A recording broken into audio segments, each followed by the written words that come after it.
माँ का शुभ अवसर आप सबके लिए मंगलकारी हो। आप सबके अंतर हृदय में परमात्मा की प्रेरणा जागृत हो। आप सबका परमात्मा के प्रति नाम जाप में रुचि बने, मेरी ओर से यही मंगल कामना है। ये थोड़ा बंद कर दें तो अच्छा लगेगा।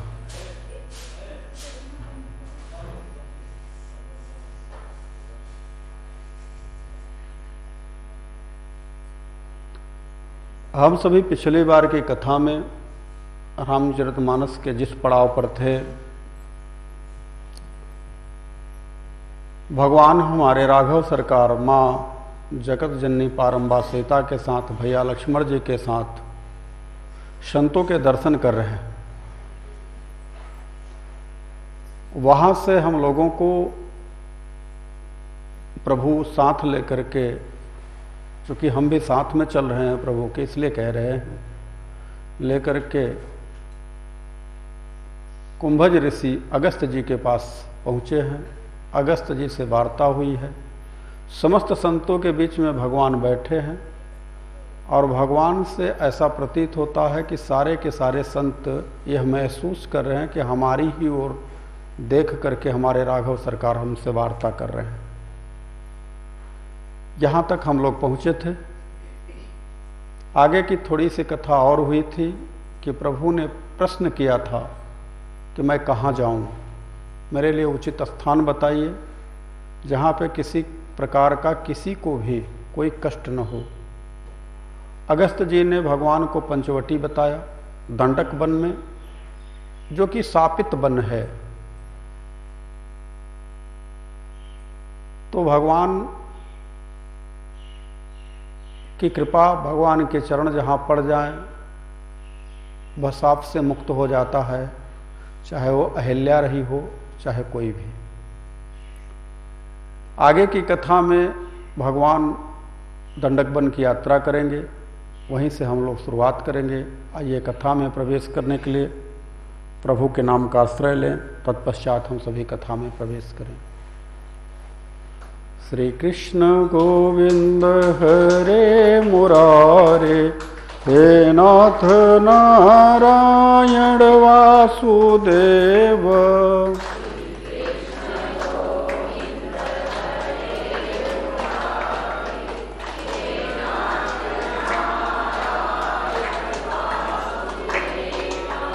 हे नाथ नारायण वासुदेव।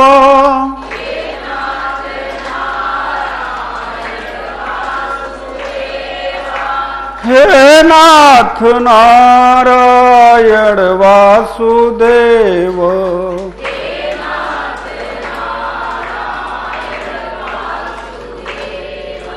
मुकुंद माधव मोहन मुरारे, हे नाथ नारायण वासुदेव।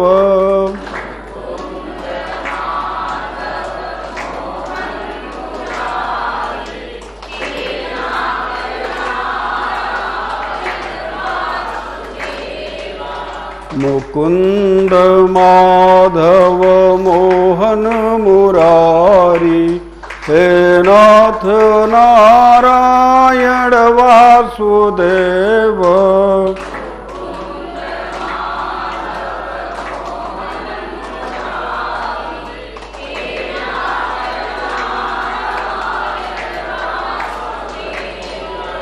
हे नाथ नारायण वासुदेव।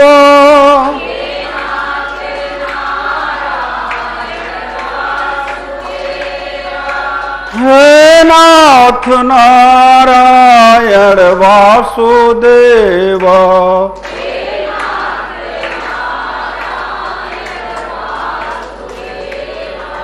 श्री कृष्ण गोविंद हरे मुरारी, हे नाथ नारायण वासुदेव।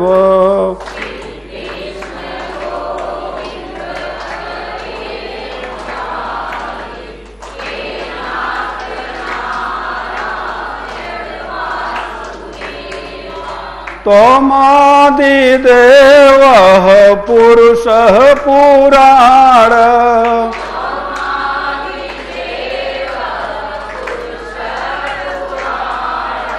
हे नाथ नारायण वासुदेव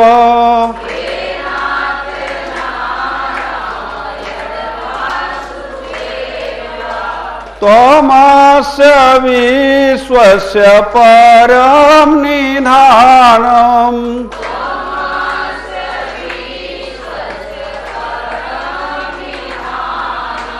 हे नाथ नारायण वासुदेव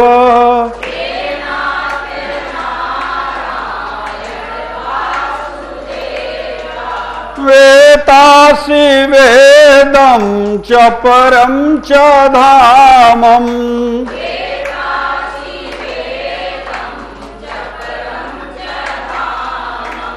हे नाथ नारायण वासुदेवा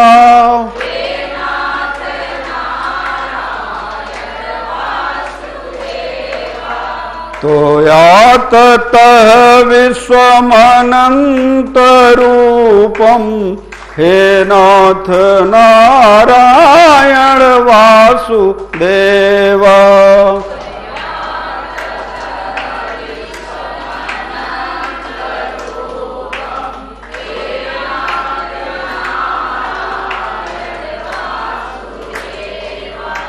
हे नाथ नारायण वासुदेवा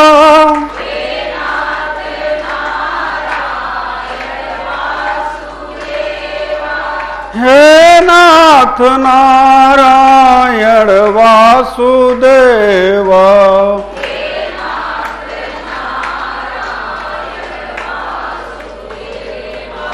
श्री कृष्ण गोविंद हरे मुरारे हे नाथ नारायण वासुदेव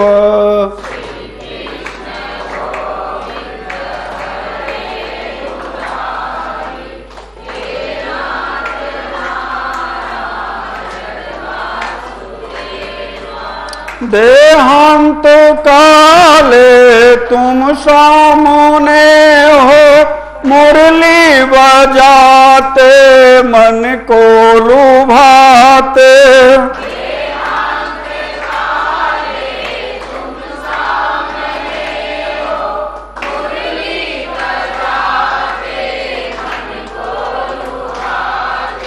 देहांत काले तुम सामने हो मुरली बजाते मन को लुभाते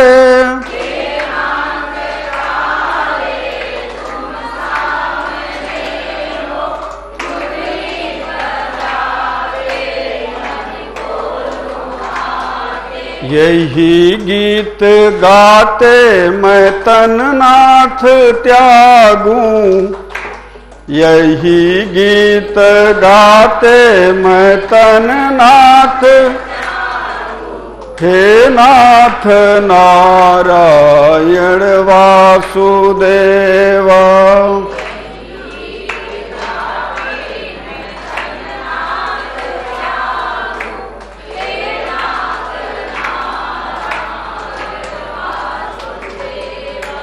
श्री कृष्ण गोविंद हरे मुरारे हे नाथ नारायण वासुदेव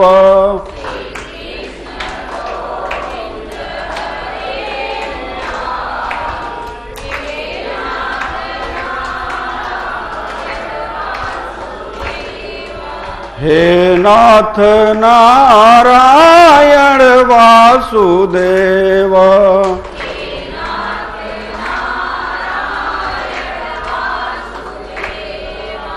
हे नाथ नारायण वासुदेव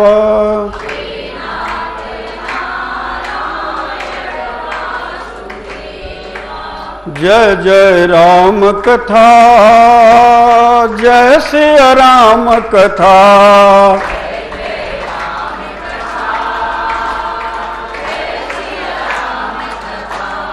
कथा श्रवण कर मिट जाती है, कथा श्रवण कर मिट जाती है। 100 जन्म जन्म की व्यथा, जय जय राम कथा, जय सिया राम कथा।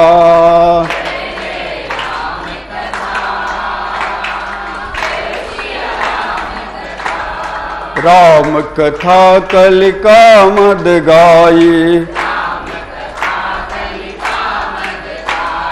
सुजन सजीवन मोरी सुहाई। बुध विश्राम सकल जन रंजनी, राम कथा कल कलुष विभंजनी। तेरा परमार्थ बन जाए, मेरा परमार्थ बन जाए। सिर नारद के जथा, जय जय राम कथा, जय सिया राम कथा।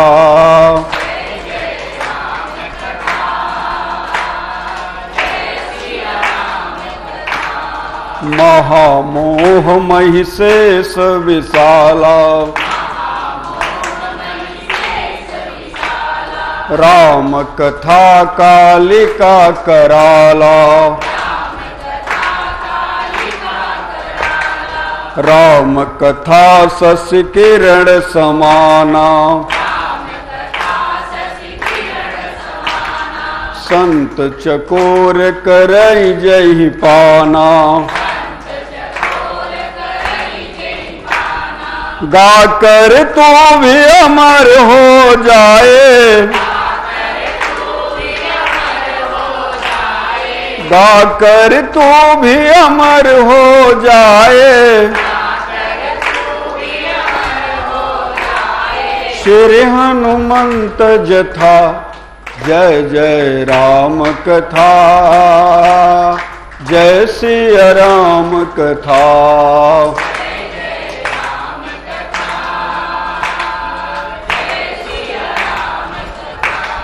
राम कथा कलि बिटप कोठारी, सादर सुन गिरिराज कुमारी। राम कथा सुंदर करतारी, संशय विहंग उड़ावन हारी। तेरा सब संशय भागेगा, मेरा सब संशय भागेगा। माँ पार्वती के जथा, जय जय राम कथा, जय सिया राम कथा।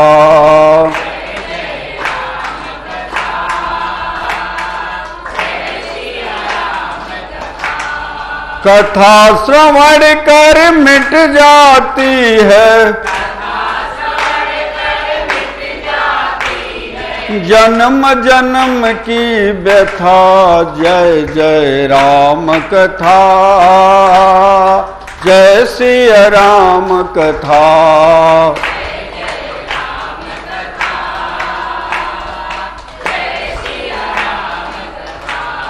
सुनो तात जही कारण आयो,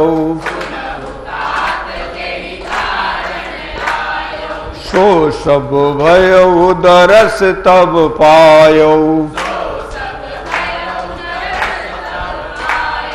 देखि परम पावन तव आश्रम,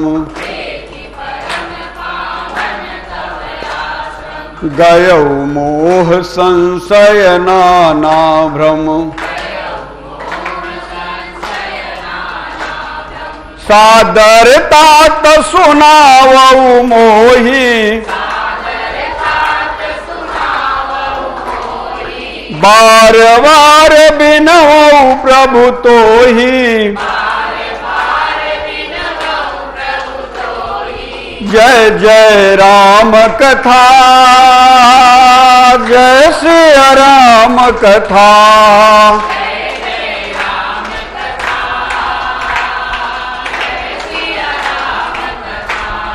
कथा श्रवण कर मिट जाती है, सौ जन्म जन्म की व्यथा, जय जय राम कथा, जय श्री राम कथा,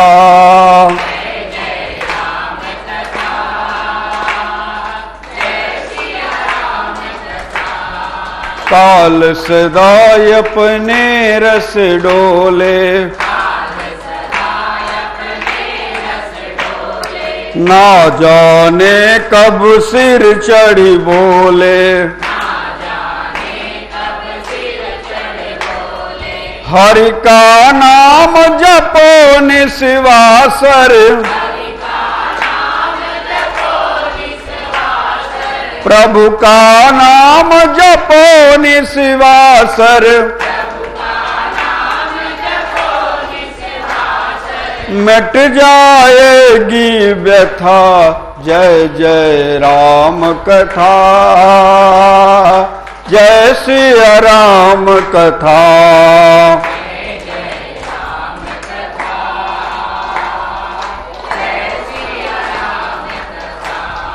कथा श्रवण कर मिट जाती है,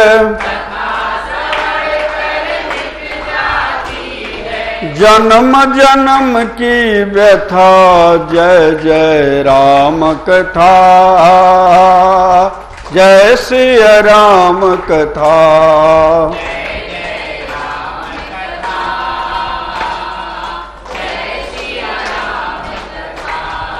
जय श्री राम कथा, जय श्री राम कथा, बोलो अनंत कोटि ब्रह्मांड नायक परम तत्व परमात्मा की, सच्चिदानंद रूपाय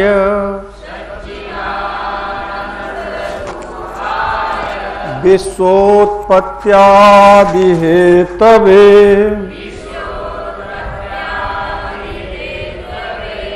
तापत्रय विनाशाय श्री कृष्णाय वयं नमः, कृष्णाय वासुदेवाय हरे परमात्मने प्रणत क्लेशनाशाय गोविंदाय नमो नमः, रामाय रामभद्राय रामचंद्राय वेदसे रघुनाथाय नाथाय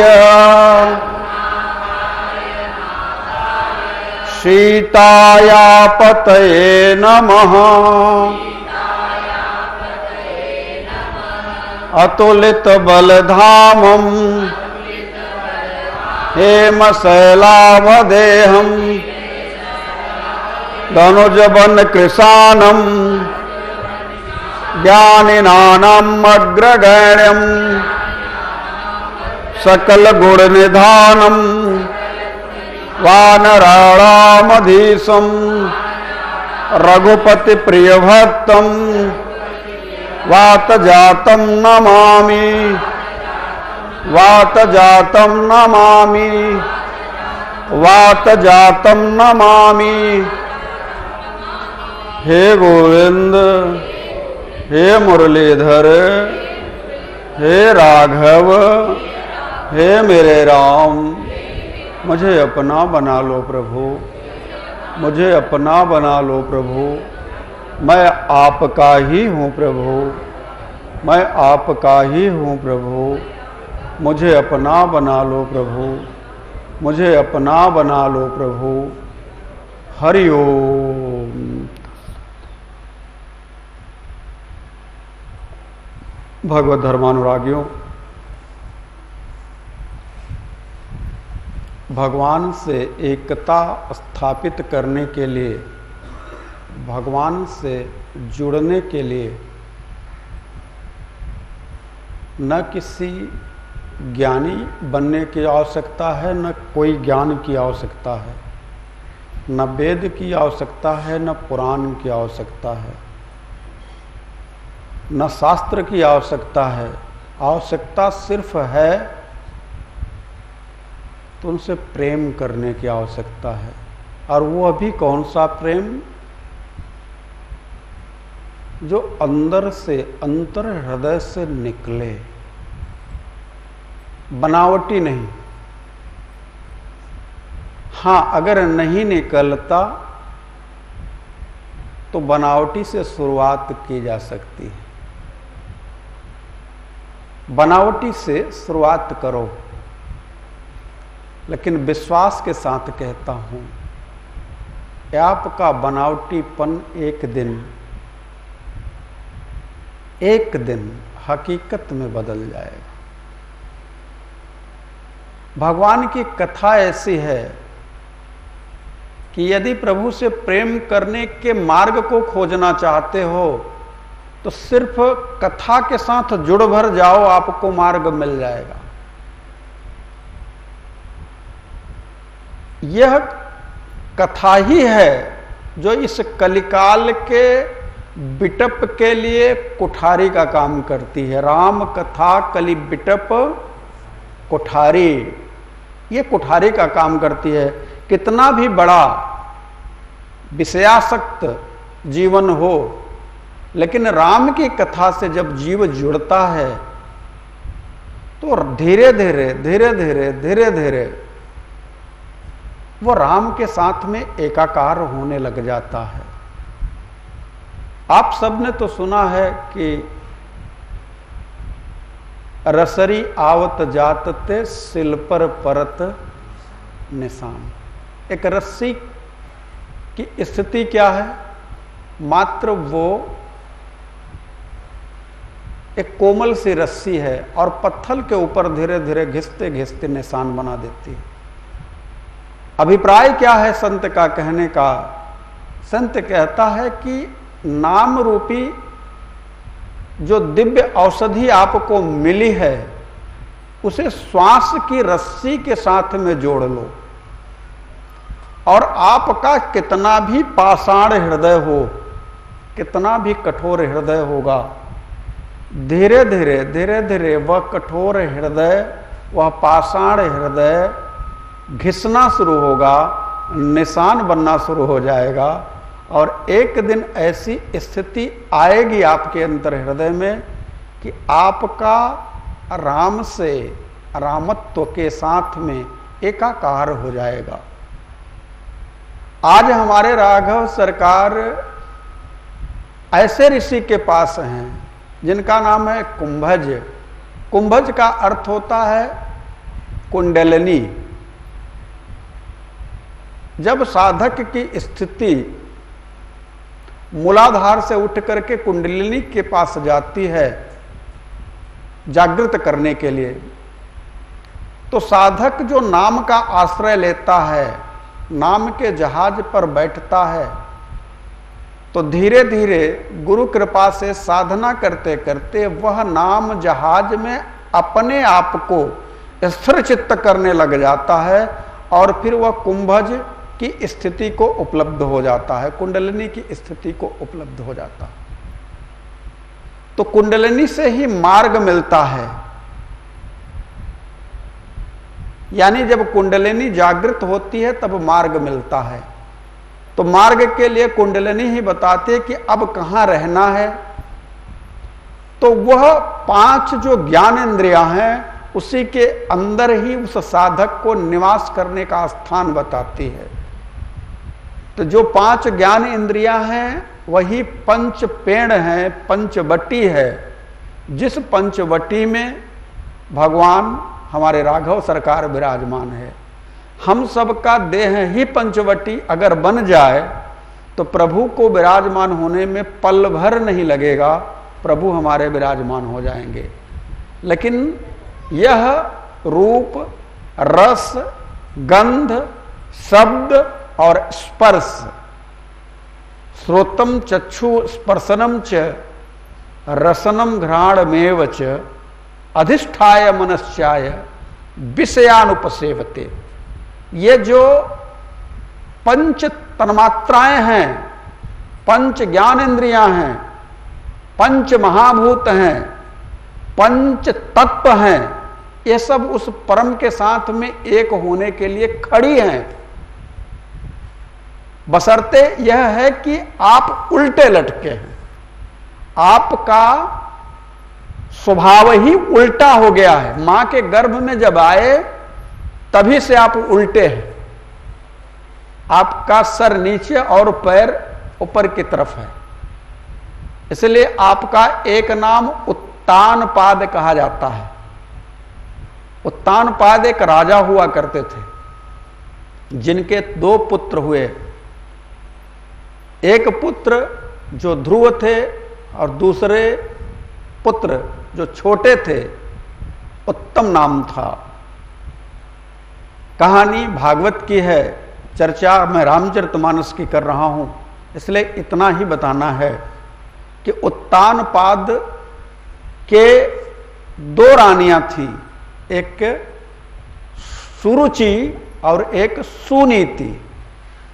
हमारे भी 2 रानियां हैं, आप सबकी भी 2 रानियां हैं। एक सुनीति है और एक सुरुचि है। एक हमको नीति पर ले जाने के लिए तत्पर खड़ी है और एक हमको रुचि यानी जो मन भावे करे सोई सोई वाली स्थिति में है, जो रुचिकर लगता है।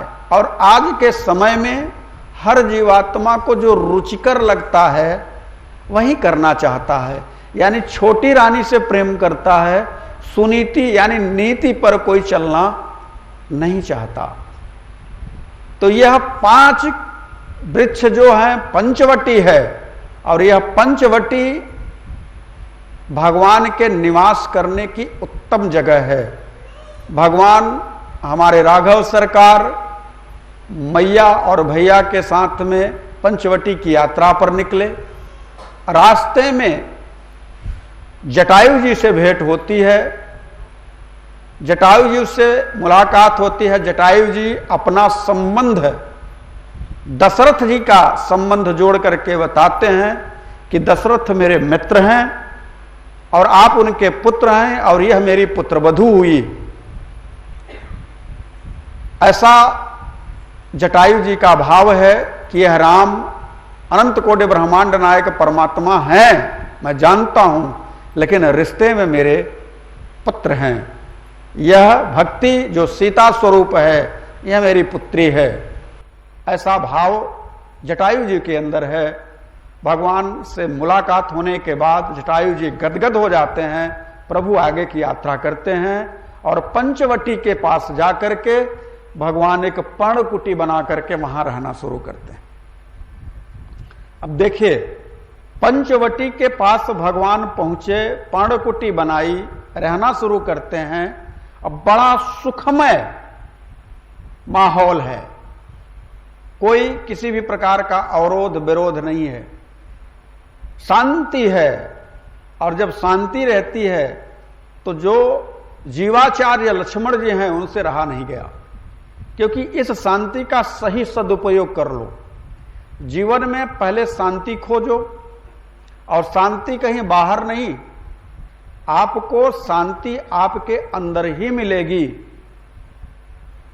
आपको शांति पंचवटी में मिलेगी, और वह पंचवटी आपके अंतर हृदय में है, अंतःकरण में है, अंदर की यात्रा में है।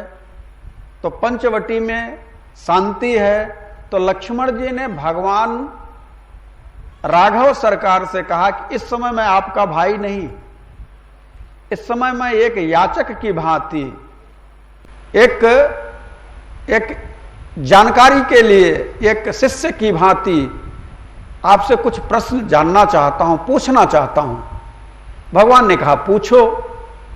तो लक्ष्मण जी ने 5 प्रश्न किया। पंचवटी में है तो लक्ष्मण जी ने 5 प्रश्न किए।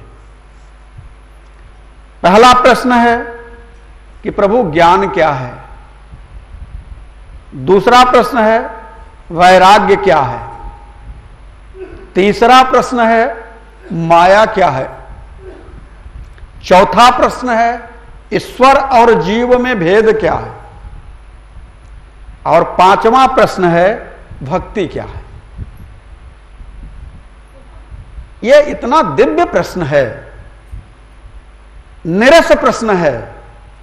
ये सामान्य लोगों के लिए समझ में नहीं आएगा कि वास्तव में हम आज सत्संग सुनने तो गए, लेकिन यहां तो पता नहीं कौन कौन बातें होने लगी। यह इस तरह का ही प्रश्न है। पहला ही प्रश्न है कि ज्ञान क्या है। दूसरा प्रश्न है वैराग्य क्या है। ज्ञान और वैराग्य का प्रश्न लक्ष्मण जी ने प्रभु से किया, लेकिन प्रभु ने ज्ञान और वैराग्य की चर्चा नहीं करी। प्रभु ने इन दोनों प्रश्नों को बाद में रखा और पहले प्रश्न का तीसरे प्रश्न का उत्तर देना शुरू किया। न पहले का दिया न दूसरे का दिया। तीसरा प्रश्न है कि माया क्या है। जब तक माया समझ में नहीं आएगी तब तक न ज्ञान समझ में आएगा और न वैराग्य समझ में आएगा। ज्ञान और वैराग्य तभी समझ में आएगा जब माया समझ में आएगी, और जब माया समझ में आ जाएगी तो जीव समझ में आ जाएगा कि उसकी स्थिति क्या है। माया ठीक उसी प्रकार से है जैसे सूरज है, सूर्य है, अपने नियत समय पर निकलता है, अपने नियत समय पर अस्त होता है। वह प्रकाश है, वह ज्ञान है, वह दिव्यता है उसमें। लेकिन जब ठंडी के मौसम में कोहरा घेर लेता है, हमको सूरज दिखाई नहीं देता, सिर्फ कोहरा दिखाई देता है, तो हम यही कहते हैं कि आज सूरज दिखा नहीं। तो उसी प्रकार से जब तक यह माया रूपी कोहरा हमें हमारी आंखों के सामने है, हमें प्रभावित करती है, तब तक हम ज्ञान रूपी सूर्य को नहीं देख सकते। इसलिए पहले ज्ञान की बात गोस्वामी तुलसीदास जी ने भगवान के माध्यम से कहा कि भगवान ने ज्ञान की बात नहीं करी। पहले कुहरे को हटाना चाहा कि जब ये कुहरा हटेगा तब हम ज्ञान और वैराग्य की बात करेंगे। प्रश्न थोड़ा अजीब सा है, उत्तर भी अजीब ही है। अगर आप सब समझ जाएं तो फिर आगे कुछ और समझने की जरूरत नहीं होगी। विश्वास के साथ मैं कहता हूं, यह थोड़ा सा टिपिकल जरूर है, टेढ़ा मेढ़ा है, उतरेगा नहीं जल्दी, लेकिन जिसके अंतर हृदय में उतर गया उसे फिर और कुछ उतारने की जरूरत नहीं है। तो सिर्फ माया जानो। लक्ष्मण जी का प्रश्न है कि एक बार प्रभु सुख आसीना, एक बार प्रभु सुख लक्ष्मण बचन कहेऊ छलहीना लक्ष्मण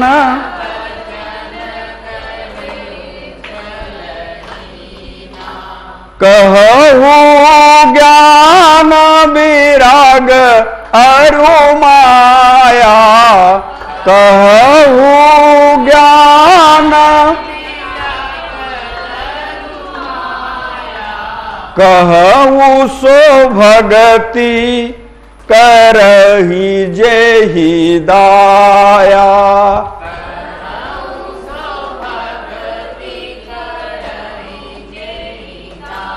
भगवान से प्रश्न किया कि ज्ञान क्या है, वैराग्य क्या है और माया क्या है। तो प्रभु ने ज्ञान वैराग्य को एक किनारे किया, माया को बताना शुरू किया। 5 प्रश्न हैं, 5 प्रश्नों को मैंने आपको बता दिया है। और भगवान से जब प्रश्न लक्ष्मणाचार्य जी कर रहे हैं तो आप समझ सकते हैं कि वह चूंकि एक ऐसे आचार्य हैं जो कि जीव के कल्याण के लिए प्रश्न कर रहे हैं, उन्हें अपने कुछ जानने की जरूरत नहीं है, वो स्वयं से अवतार हैं, लेकिन कल्याण हेतु। देखिए, संसार में जब जीवात्मा आता है और परमात्मा जब आते हैं और परमात्मा अपने अंश स्वरूप आते हैं, तो परमात्मा के अंश जो होते हैं जीवात्मा के कल्याण के लिए हमेशा कोई न कोई प्रश्न या कोई न कोई चर्चा परमात्मा से करवा करके जीवात्मा का कल्याण करवाते हैं। ये नियम है। संतों के पास जाकर के अब विचार करिए कि आबाल कांड की कथा सुन करके आगे बढ़े हैं। भरद्वाज ऋषि जैसा कोई परम वैरागी संत इस जगत में नहीं हुआ।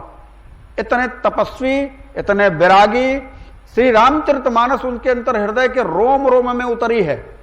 लेकिन जब याज्ञवल्क्य जी उनके पास पधारते हैं तो अज्ञानियों की तरह प्रश्न करते हैं कि मुझे राम कौन।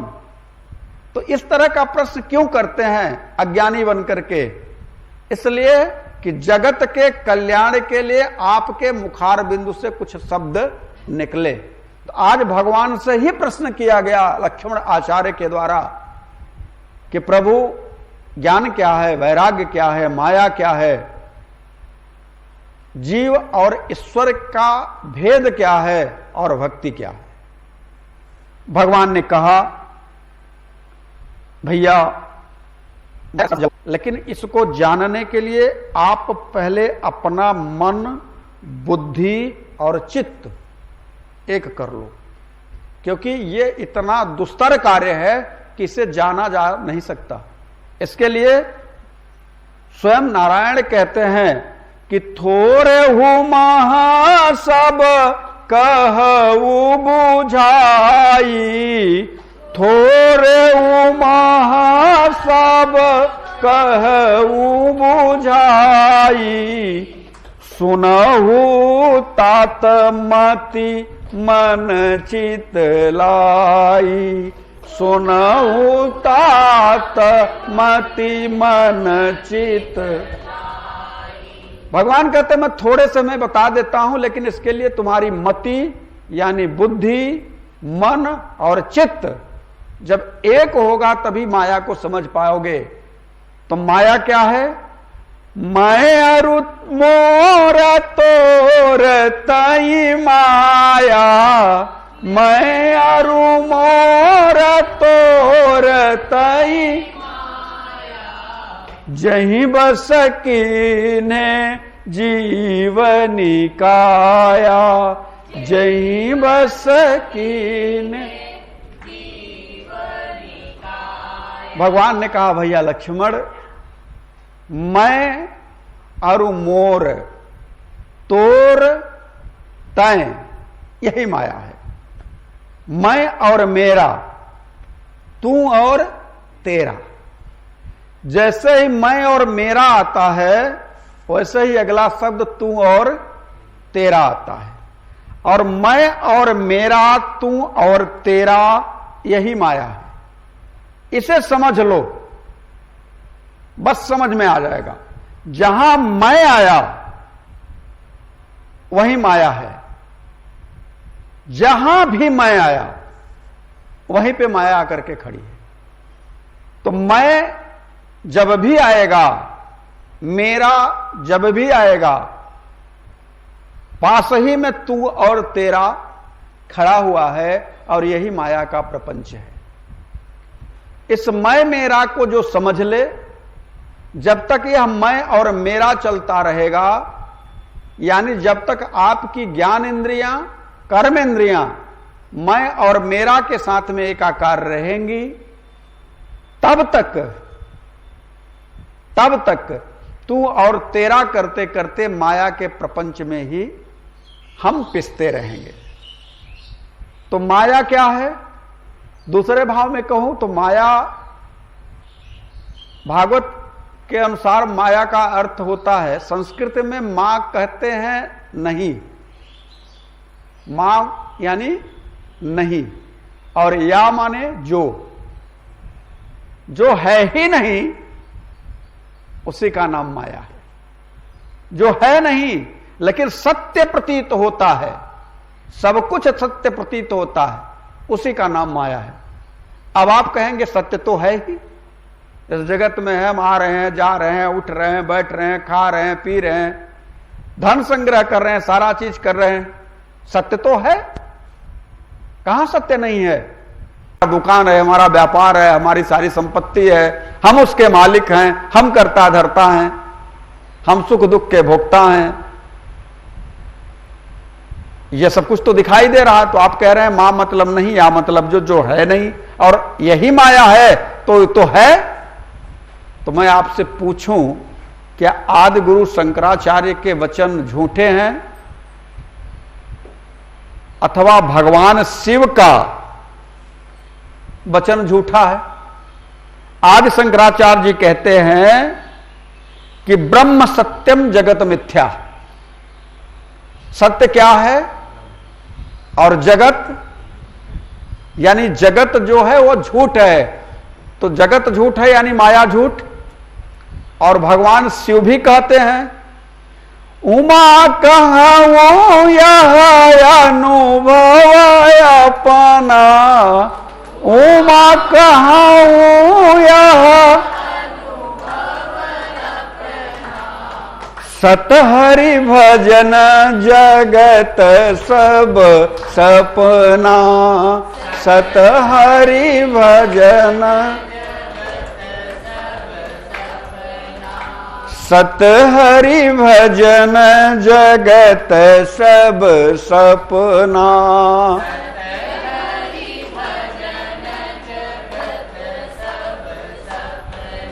माया के लिए दूसरा एक उदाहरण सटीक बैठता है मृग मरीचिका का। मृग मरीचिका के बारे में तो आप सब जानते होंगे।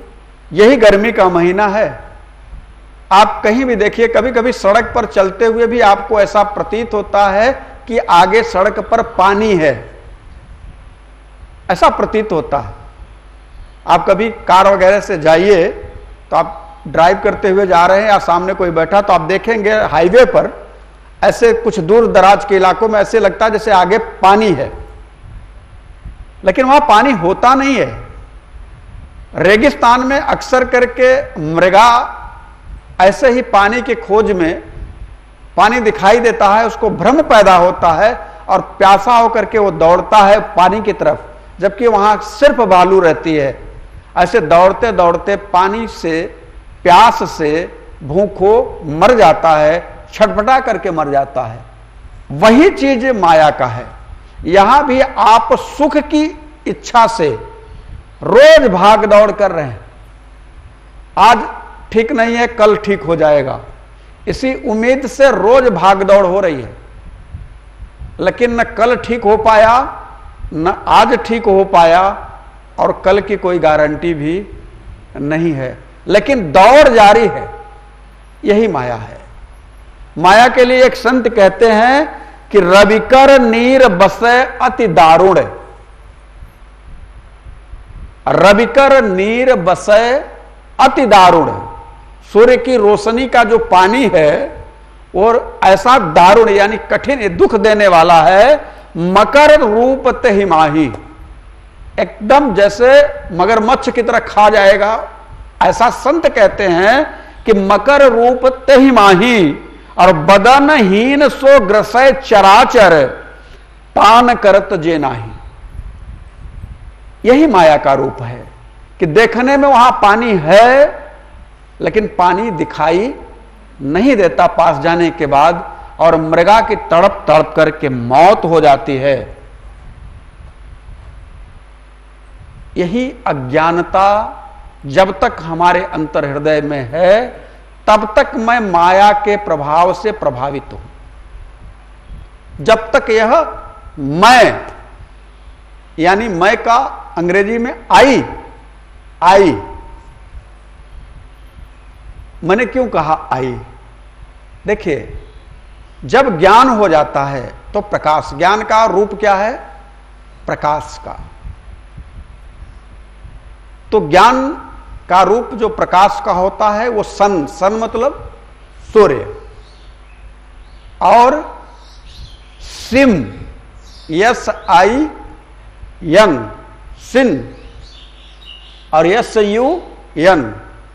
अच्छा, जहां यू लगा वो तुम्हारा हुआ, तो वहां माया प्रपंच नहीं, अपना नहीं है, वो आपका है, यू लगा जो।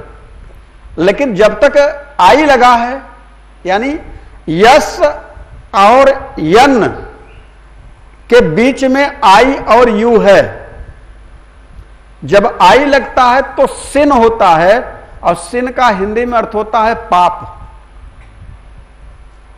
सिन का मतलब SIN, सिन का मतलब पाप, और SUN, सन का मतलब सूर्य, यानी प्रकाश।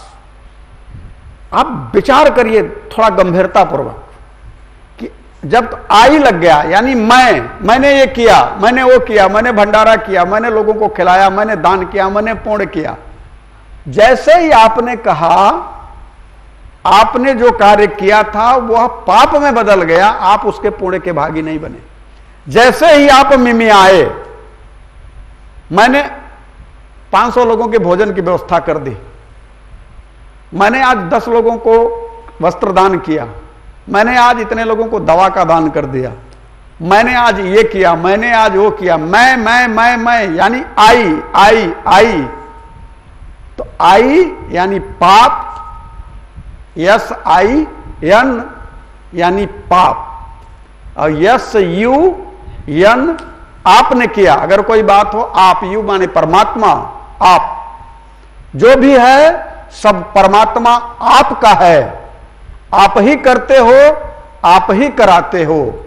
जब यह भाव जागृत हो जाए तो अंतर हृदय में प्रकाश उत्पन्न होता है, यानी पुण्य उत्पन्न होता है, यानी तेज उत्पन्न होता है। और इसी कारण से SIN और SUN, आई सिर्फ आपको पाप कर्म में लेकर के खड़ा हो जाता है। इसलिए मिमियाना बंद करो। आज से, अभी से, कभी भी किसी को अगर आपके द्वारा कोई कार्य करा दिया गया, किसी को दवा दिलवा दी गई, कोई एक्सीडेंट हुआ, आप उठा करके लेकर के गए, तो ये सोचो कि परमात्मा ने आपको वह अवसर प्रदान किया, आपको प्रभु ने वो अवसर प्रदान किया, बस। लेकिन आप ये ना सोचो कि हमने किया। जहां मैंने किया ऐसा शब्द आपके अंतर हृदय में उतरा अथवा आया, आप ये जान करके हैरान होंगे कि मैं कहते ही पाप चढ़ गया आपके सर पे। इसलिए मैंने किसी को ये दिया, मैंने किसी को वो दिया, मैंने उसका ये किया, मैंने उसका वो किया। जैसे ही आपने कहा, आप माया के प्रपंच में आकर के पाप कर्म कर बैठे। तो मैं, तय, तोर, ये मेरा है, ये तेरा है, मैं अरु मोर तोर तय माया, यही माया है। जही बस कीन्हे जीव निकाया, जिसने जीव को अपने बस में करके थेथर कर दिया है, बेकाम कर दिया है, निकाया कर दिया है, किसी काम का नहीं रखा। तो इस माया को जब समझ लोगे आप, तब आप ज्ञान को समझोगे। और जब तक माया नहीं समझ में आएगी, तब तक ज्ञान नहीं समझ में आएगा, तब तक वैराग्य नहीं समझ में आएगा। शायद यही कारण था कि भगवान ने लक्ष्मण से कहा कि थोरे हूं मह सब कहूं बुझाई और सुना हूं तात मति मन चितलाई। मैं थोड़े में ही बताना चाहूंगा, लेकिन मेरे भाई इस बात को अगर तुम समझ जाओगे तो समझ लो कि सब कुछ समझ में आ गया। यानी माया का, अब ये तो माया हुई, अब माया का विस्तार कितना है, माया है कितनी। तो आगे कहते हैं कि गो गोचर जहां लगी मन जाई, गो गोचर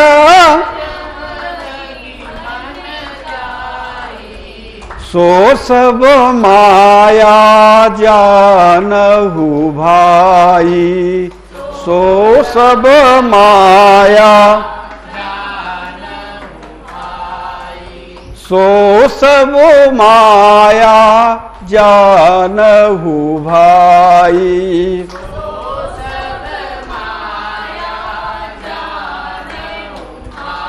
माया जब तक है तब तक आपके अंतर हृदय में अज्ञानता है।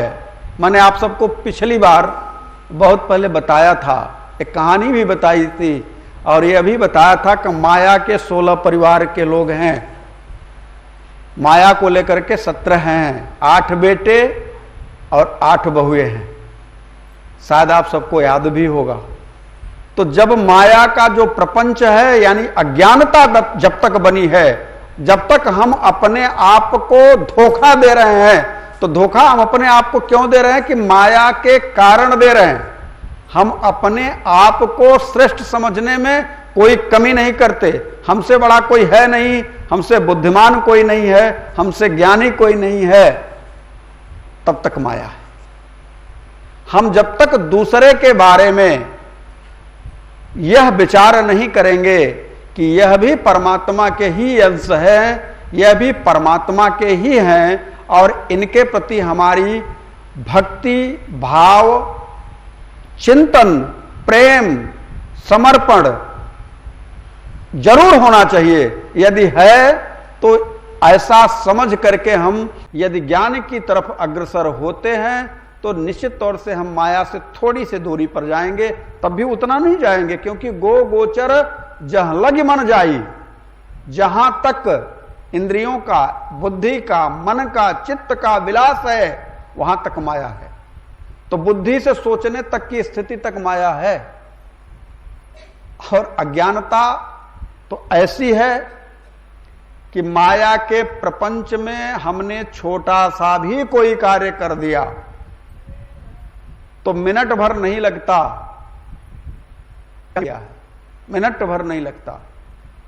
जबकि आप सबको मैं बताऊं, जब माया रहित होकर के अहंकार रहित होकर के यदि आपके अंतर हृदय में परमात्मा सचमुच में है तो आप अहंकार रहित हो जाएंगे। और जब अहंकार रहित होकर के कोई कार्य करते हैं तो आप नहीं करते, तब ऐसा आप मानते हैं कि प्रभु करते हैं। और जब प्रभु की इच्छा से प्रभु के भाव से आपकी इच्छा जुड़ जाती है, आपका भाव जुड़ जाता है, तो सुरस ही मिले सो पावन कैसे ईस अनीस ही अंतर जैसे, वहीं पर माया समाप्त हो जाती है। लेकिन जब तक प्रभु की इच्छा को आपकी इच्छा का एकात्म भाव नहीं मिला, प्रेम नहीं मिला, समर्पण नहीं मिला, तब तक ये समझ लीजिए कि माया है।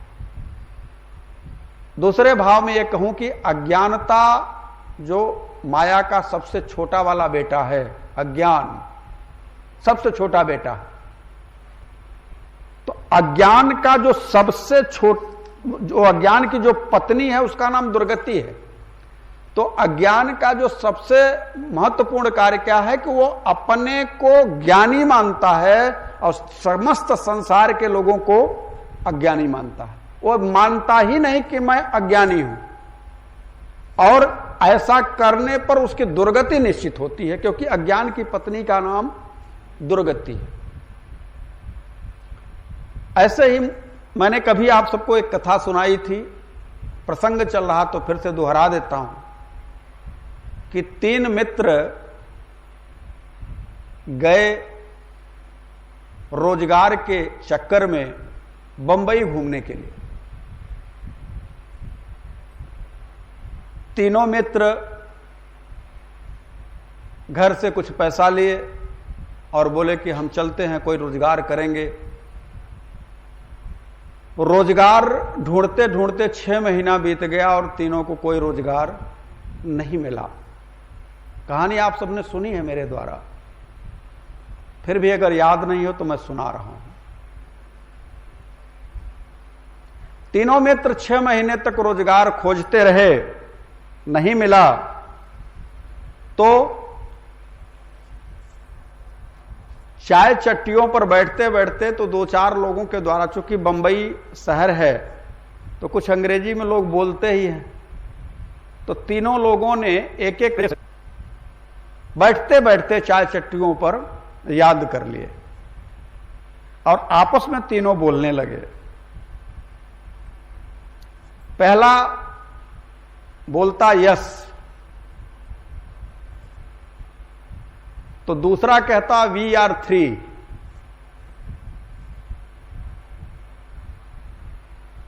पहला बोलता यस, दूसरा बोलता वी आर 3 और तीसरा बोलता डोंट वरी।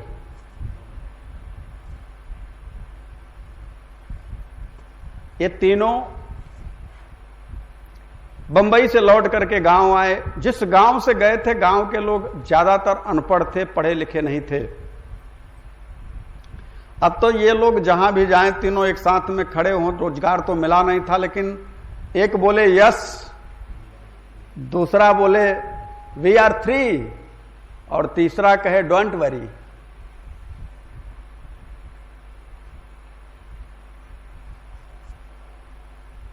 गांव में हल्ला हो गया कि भाई ये लोग तीनों गए 6 महीने के लिए, रोजगार तो मिला नहीं, लेकिन ये लोग अंग्रेजी के बड़े पारंगत लोग हैं, जहां खड़े होते हैं अंग्रेजी में ही बात करते हैं, इनसे बात करने की किसी की हिम्मत नहीं है। और गांव के जो लोग थे बेचारे अनपढ़, थोड़ा बहुत जो जानते थे तो हिंदी संस्कृत जानते थे, अंग्रेजी नहीं जानते, तो ये लोग जहां तीनों इकट्ठा हो जाते वहां जरूर कहते yes we are 3 don't worry. तो लोग भाई अंग्रेजी थी इसलिए लोग वहां बड़ा सम्मान देते उनका। एक बार की बात है, गांव में चोरी हो गई। चोरी हो गई, दरोगा जी आए, रपट लिखाया गया, दरोगा जी आए, दरोगा जी आकर के बैठे, भाई किसने चोरी किया? तो गांव के लोग, अब तो भाई नहीं है, लेकिन पहले के लोग गांव में बहुत ज्यादा दरोगा पुलिस वालों से डरते थे। अब तो मेरा ख्याल है उतना नहीं डरते हैं, लेकिन पहले के लोग दरोगा के पास जाने में हिम्मत नहीं करते थे, पुलिस वालों के पास जाने में हिम्मत नहीं करते थे। तो लोग विचार करने लगे कि भाई देखिए अब दरोगा आया है, वो कुछ पूछेगा, अब क्या पूछेगा, कैसे पूछेगा, कौन उसका सामना करे। तो लोगों ने विचार किया, अरे वो जो तीनों दोस्त हैं वो लोग बतियाएंगे ना अंग्रेजी में, दरोगा भी समझ जाएगा कि हाँ गांव में कुछ पढ़े लिखे लोग रहते हैं। तो भाई कोशिश करो इन तीनों को खोजा जाए। तो तीनों कहीं एक नहर की पुलिया पर मिल गए, आपस में बैठे थे, yes we are 3 don't worry. गांव वाले जाकर के मिन्नत करने लगे कि गांव में जो चोरी हुई है उसमें दरोगा जी पूछताछ करने के लिए आए हैं, सेठ के यहां चोरी हुई है, तो आप ही लोग दरोगा से बतिया सकते हो और कोई बतिया नहीं सकता। तो ये लोग अपना भाई फुल करके सीना चौड़ा करके बोले, हाँ हाँ क्यों नहीं बतिया सकते, हम ही लोग बतियाएंगे, तुम लोग तो अनपढ़ गंवार हो, क्या जानो दरोगा से बात करना। तो गांव को सैकड़ों लोग जो है उनसे मिन्नत किए और लिवा करके उनको दरोगा के पास आने लगे तीनों को। तो गांव वाले पूरा घेर करके उन तीनों को लेकर के आ रहे थे। तो दरोगा जी बैठे थे, तो दरोगा जी दूर से देखे तो विचार किया कि यही चोरी किए हूं, इसीलिए गांव वाले घेर करके इनको लेकर के आ रहे हैं। दरोगा जी को लग गया कि यही तीनों हो सकते हैं। अब गांव वाले घेर करके खड़े हुए तो दरोगा ने पूछ दिया, क्यों, तुम्ही लोगों ने चोरी किया? तो पहला बोला यस। और कोई तुम्हारे साथ था? तो दूसरा बोला वी आर 3। तो दरोगा भी सोचा तीनों तो हैं। तो दरोगा ने कहा चलो तुमको जेल की हवा खानी पड़ेगी। तो तीसरा बोला डोंट वरी। और दरोगा जी तीनों को बांधे और लेकर के चले गए। ये अज्ञानता है। इस अज्ञानता को समझो। जब तक हम दिखावा करते हैं संसार में, जब तक अपनी कमियों को हम छिपाते हैं, जो वास्तविक है उससे हटा करके जो नहीं है उसको दिखाने का प्रयास करते हैं, इसी का नाम माया है। माया क्या करती है? वास्तविकता को हटा देती है। भगवान शिव जानते हैं, भगवान शिव जानते हैं कि कहां हूं उमा, यह अनुभव, यह मेरा व्यक्तिगत अनुभव है। क्या? सत्य हरि भजन। सत्य क्या है? हरि का भजन। और जगत सब सपना। लेकिन हम क्या है कि जगत को अपना मान लिए हैं और हरि भजन को सपना मान लिए। हमने क्या किया? हरि भजन करना नहीं चाहते, प्रभु से प्रेम होना नहीं है, हरि भजन करूंगा नहीं। अगर कोई गलती से कर भी रहा है तो 4 लोग उसकी बुराई करने के लिए खड़े। इतने दिन से राम राम कर रहे हो, क्या हो गया? क्या कर लिए? जिस दिन से राम राम कर रहे हो उस दिन से तो परेशानी दिखाई दे रहे हो। इस तरह का लोग कमेंट पास करते हैं। उन्हें क्या पता कि यह जीवात्मा तो राम राम करने के लिए 4 कदम आगे बढ़ चुका है। यह परमात्मा से मिलने के लिए अब तैयारी करके चल निकला है। और जो बुराई करते हैं, जो कमेंट पास करते हैं, विश्वास करिए अभी उनको पता नहीं कितने जन्म कुकर सुकर के लेने पड़ेंगे। इसमें किसी ज्ञान, किसी आत्मज्ञान, किसी चीज की जरूरत नहीं है। भगवत चिंतन, भगवत भजन में कोई डिग्री, कोई योग्यता, कोई सर्टिफिकेट की जरूरत नहीं है। भगवान का भजन करने के लिए अंतर हृदय में प्रभु के प्रति एक प्रेरणा जागृत हो। और ये कब होगा? आप जागृत करना चाहोगे तो नहीं होगा। ये होगा कब?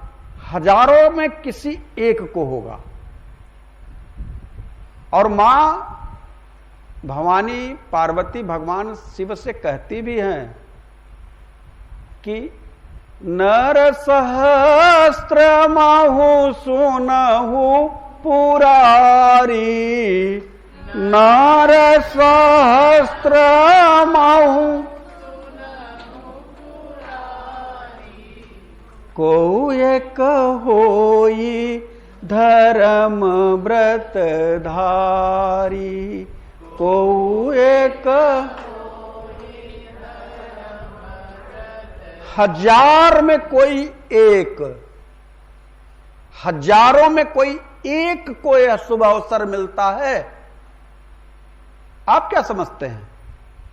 आप यहां आए हैं ना, तो जितनी दूर से आप सभी आए हैं उसमें आप सब विचार करिएगा कि उस हजारों हजार में से आप चल करके आए हैं।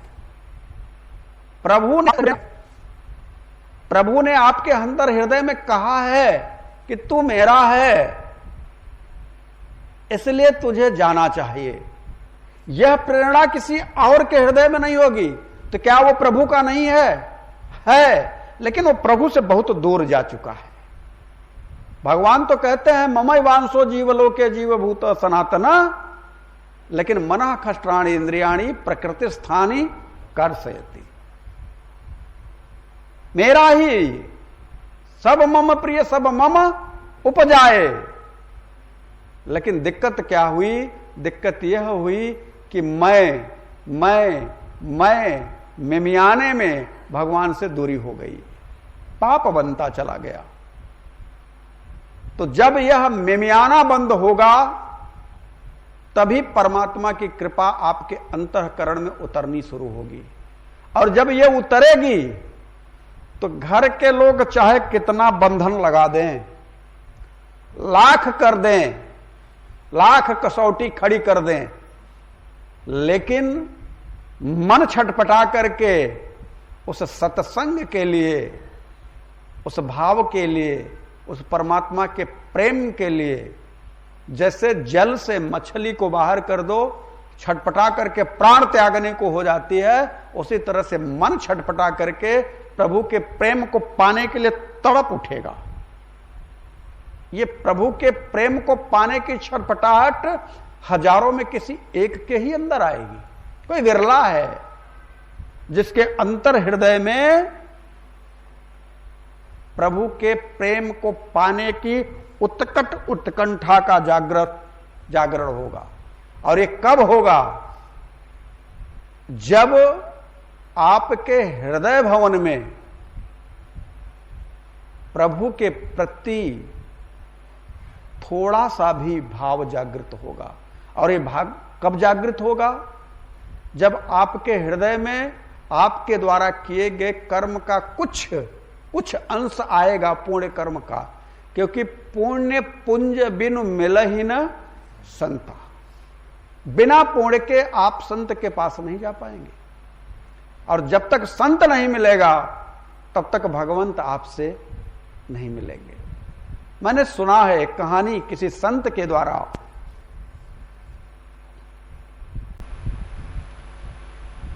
कि एक गोपाल दास नाम के चरवाहा हुआ करते थे।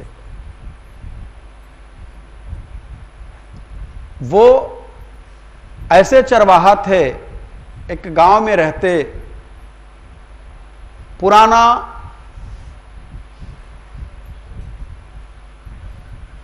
गांव का माहौल, गांव की एरिया, लोग पुराने तरह के। गांव के बाहर कुछ दूरी पर एक आश्रम था, वहां लोग जाते जैसे आप सब अपने आश्रम आते हो। वो बेचारे गाय चराते, नित्य प्रति गांव के जमींदारों की गाय चराते और लोगों की गाय चराते। गांव वाले मिलकर के उनको कुछ आना दो आना दे दिया करते। माठा और रोटी, छाछ और रोटी कोई पहुंचा देता, खाते और वन में ही रहते। दुनियादारी से कोई मतलब नहीं था, महीनों हो जाता था नहाए। बड़ी तन्मयता के साथ गाय चराया करते। भाव में बस एक ही बात होती कि मेरा जीवन जो है गोचारण के लिए है। पढ़े लिखे कुछ भी नहीं थे, क ख ग घ भी नहीं जानते थे। एक दिन की बात है कि गाय चराते चराते संत के आश्रम के पास पहुंच गए। संत प्रवचन कर रहे थे और संत कहते कहते प्रवचन में बोलने लगे कि ये जो जीवन है ये व्यर्थ जा रहा है, इस जीवन को व्यर्थ ना गंवाओ। यह जीवन मानव का जीवन मिलेगा नहीं मिलेगा इसकी कोई गारंटी नहीं है। इस जीवन का एक ही उद्देश्य है, परमात्मा से प्रेम। यदि परमात्मा नहीं मिल सके तो वह मनुष्य का देह मिलना व्यर्थ है, क्योंकि इस मनुष्य के देह के लिए संत ने कहा है, बड़े भाग्य मानुष तन पावा, बड़े भाग्य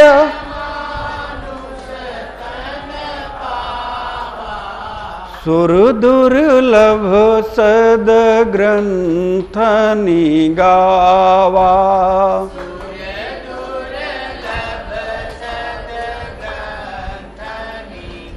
यह मनुष्य का जीवन बड़े भाग्य से मिला है, देवताओं के लिए दुर्लभ है, इसलिए इस मनुष्य देह को पाने के बाद व्यर्थ न जाने दो। गोपाल दास जी ने जब ये बात सुनी, ईवा थे, विचार करने लगे, अब क्या होगा, मैं तो भजन भी नहीं कर पाऊंगा, मेरा तो सिर्फ गाय चराने के अलावा और कहीं कुछ कार्य ही नहीं दिखाई देता, कौन मिलेगा मुझे भगवान से मिलाने के लिए। तब तक संत के मुख से एक वाणी और निकली, बोले यदि जीवन में कोई न हो, कोई गुरु न मिले, तो नाम के सहारे इस जीवन को पार होया जा सकता है। इस जीवन से पार अपने आप को करना है तो प्रभु के नाम का आश्रय ले लो। अब तो गोपाल दास का मन, कान पूरी तरह से आश्रम की ओर चिपक गया कि कौन सा नाम है जिसको पुकारने से, जिसको लेने से इस संसार सागर से मुक्ति मिल जाएगी। उत्कट उत्कंठा बढ़ी, अंदर जा नहीं सकते थे, बाहर से सुनने का प्रतीक्षा करने लगे, कान बड़े कर लिए। जैसे होता है ना, कोई दूर की बात अगर बहुत जरूरी चीज सुनाई देनी सुननी हो तो आदमी को और कान ऐसा लगता है कि सारी चीजें शांत हो जाएं, बस वही चीज हमको सुनाई दे। गोपाल दास जी ने ऐसे ही कान आश्रम की ओर लगा लिया कि अब क्या कहने वाले हैं। और तब तक संत ने कहा कि नाम जप। तो नाम क्या है? तो संत मधुर मधुर गाने लगे, हरि शरणम हरि शरणम हरि शरणम हरि शरणम।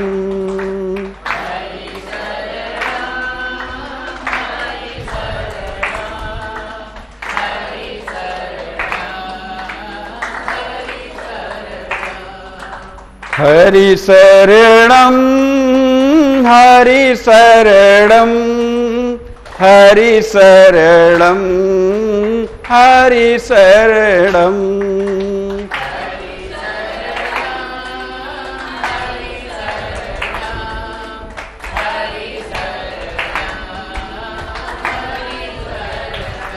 संत ने कहा कि यह राम का जो नाम है, परमात्मा का जो नाम है, आदिदेव का जो नाम है, परम तत्व का जो नाम है, इस नाम का उच्चारण यदि भाव सहित जीवात्मा नित्य प्रति कोई भी कार्य करते हुए करने लगता है तो निश्चित ही उसके कल्याण का मार्ग प्रशस्त होने लग जाता।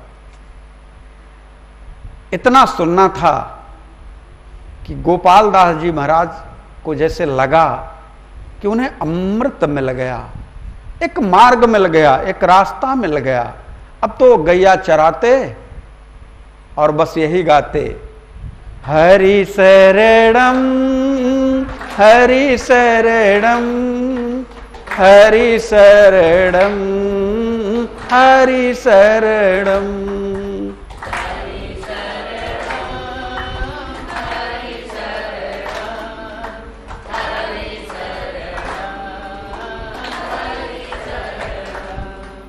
हरि शरणम हरि शरणम हरि शरणम हरि शरणम।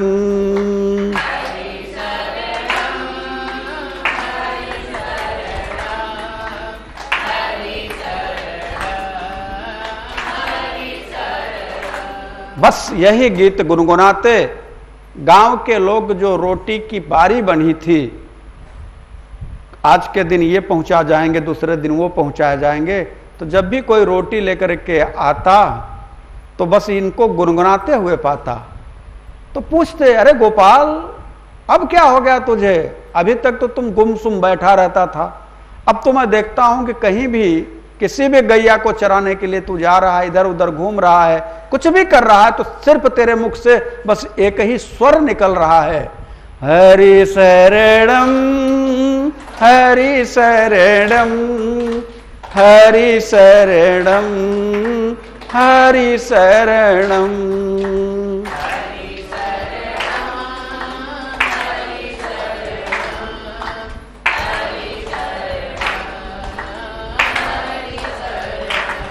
गोपाल दास जी ने कहा मुझे नहीं पता, ये बात मुझे नहीं पता, लेकिन मैं इतना जानता हूं कि इस जब मंत्र को, इस नाम महामंत्र को जब मैं गाता हूं, अपने जुबान पे लेता हूं, तो मेरे अंदर से रोम रोम पुलकित होने लग जाता है।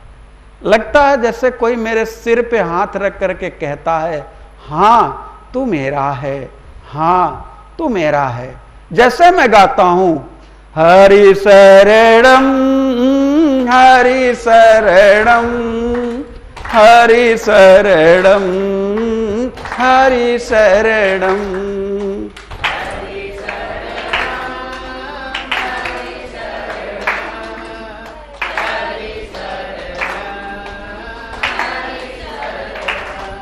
गोपाल दास जी ने कहा जैसे मैं गाता हूं, कोई मेरे सर पे हाथ रख करके प्यार से हल्के हल्के सहलाता हुआ कहता है तो मेरा है और तेरा ये गीत मुझे बहुत प्रिय लगता है। तो लोगों ने कहा तू पागल है, ऐसा कोई क्यों कहेगा? कहा ये तो मुझे भी नहीं पता कि कोई क्यों कहेगा, लेकिन मुझे ऐसा प्रतीत होता है और इसको गाने से मेरे अंतर हृदय में एक हलचल होती है और मन करता है बस गाता रहूं। क्या गाऊं?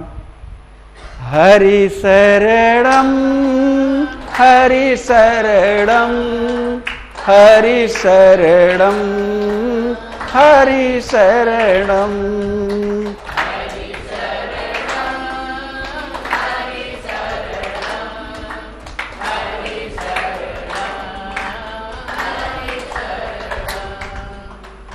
दूसरा कोई व्यक्ति आया, उसने कहा गोपाल ये मुझे समझ में नहीं आता, इससे कुछ होने जाने वाला नहीं। तू देख रहा हूं कि कई साल हो गए तुझे इसी तरह का गाते गाते, लेकिन क्या हरि शरणम करने से हरि ने तुझे अपनी शरण में लिया?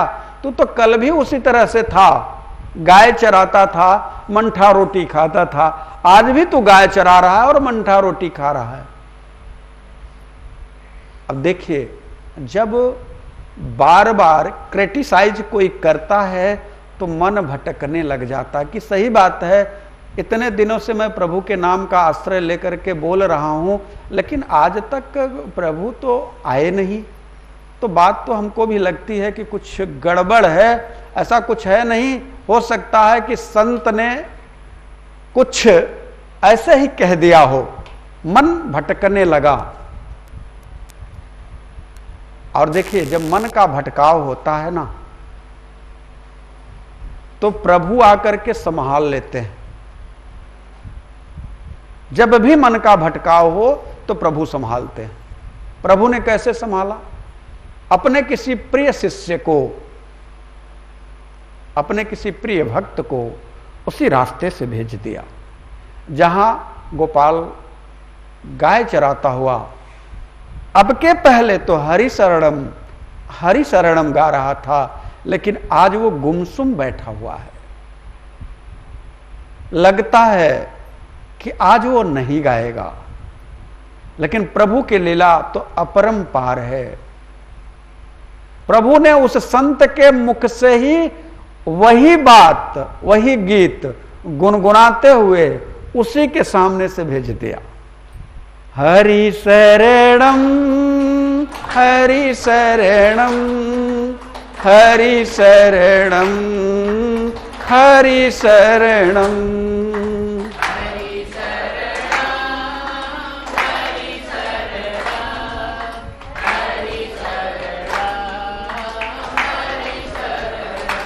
गोपाल जो गुमसुम बैठा हुआ था, आंखें बंद करके विचलित सा था, भाव में कुछ नहीं समझ में आ रहा था कि अब आगे क्या होगा। अचानक से उसके कान में जब यही मंत्र गूंजा, आंखें खुल गई और देखा कि उसकी बगल से ही यह गीत गुनगुनाते हुए एक संत जा रहे हैं। दौड़ करके संत के चरणों पर गिर पड़ा और कहा, प्रभु आपको शायद मेरे गोविंद ने भेज दिया है, और नहीं इस वीरान जंगल में आप आते क्यों? यहां तो गांव के भटकाने वाले लोग बहुत आए, लेकिन कोई मेरे राम से मिलाने वाला नहीं आया। और आप हैं किस मंत्र को जो मैं कई सालों से गुनगुना रहा था, आप बड़े निश्चिंत भाव से, बड़े विश्वास के साथ गुनगुनाए जा रहे हैं। ऐसा क्या है? क्या आपको मेरा राम मिला? संत ने कहा, लाला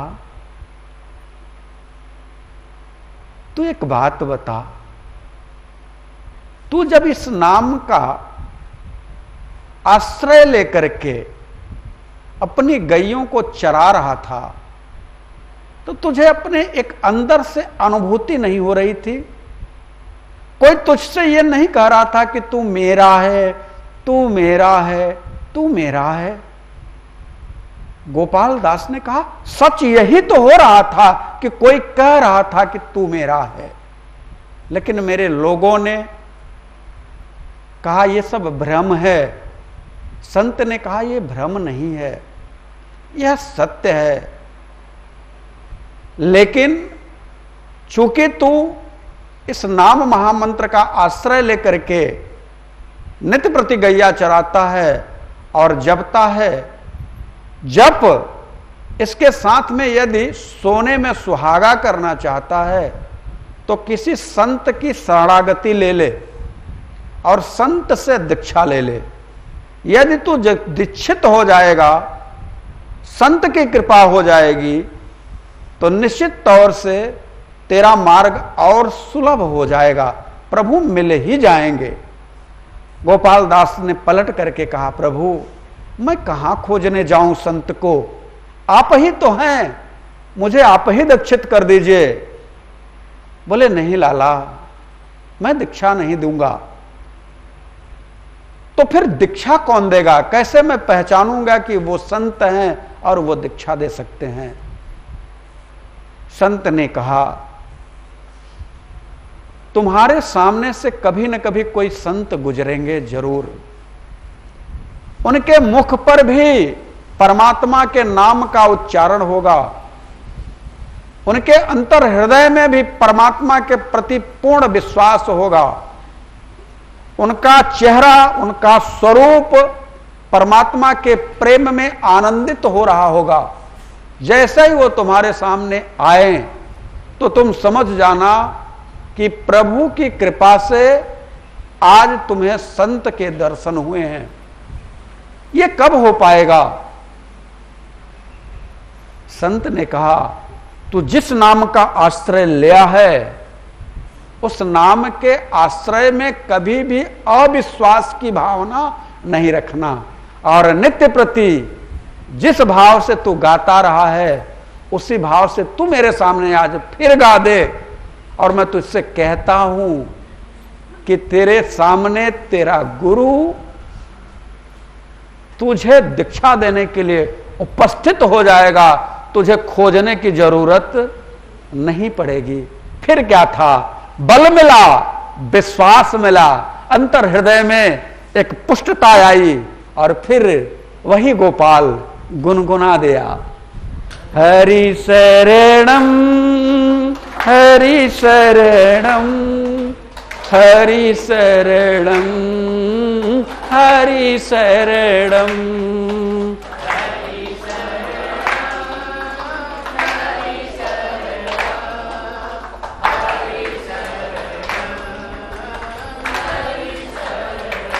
संत के सामने जैसे ही गोपाल गुनगुनाया, संत मंत्र मुग्ध हो गए और विनीत स्वर में प्रेम से गोपाल दास से बोले, लाला एक बार और गुनगुना दे, रहा नहीं जा रहा है, ऐसे लगता है कि तुझे छोड़ करके ना जाऊं, ऐसा लगता है कि तूने मेरे अंतर हृदय के तार को छेड़ दिया है, एक बार फिर से लाला गुनगुना दे।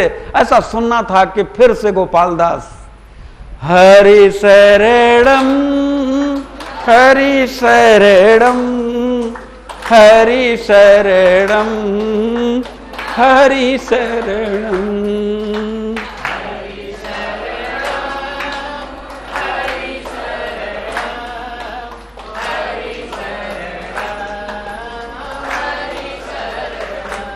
संत की बाणी सुनकर के बार बार गोपालदास गुनगुनाने लगे। संत ने कहा, लाला मुझे पूरा विश्वास है कि तुझे गुरु आकर के मिलेंगे, लेकिन ध्यान रखना, इस जगत में मेरी एक बात की धारणा रख लेना कि इस जगत में कोई पराया नहीं है। यह जगत सिर्फ और सिर्फ तुम्हारा अपना है। जगत के लोग तुम्हारे अपने हैं और जगत का निर्माण करने वाला तुम्हारा अपना है। क्यों? एक ही है जो हरि है और वही इस जगत को चला रहा है। उसी के नाम का आश्रय लेने के बाद किसी और के नाम का आश्रय लेने की जरूरत नहीं पड़ती।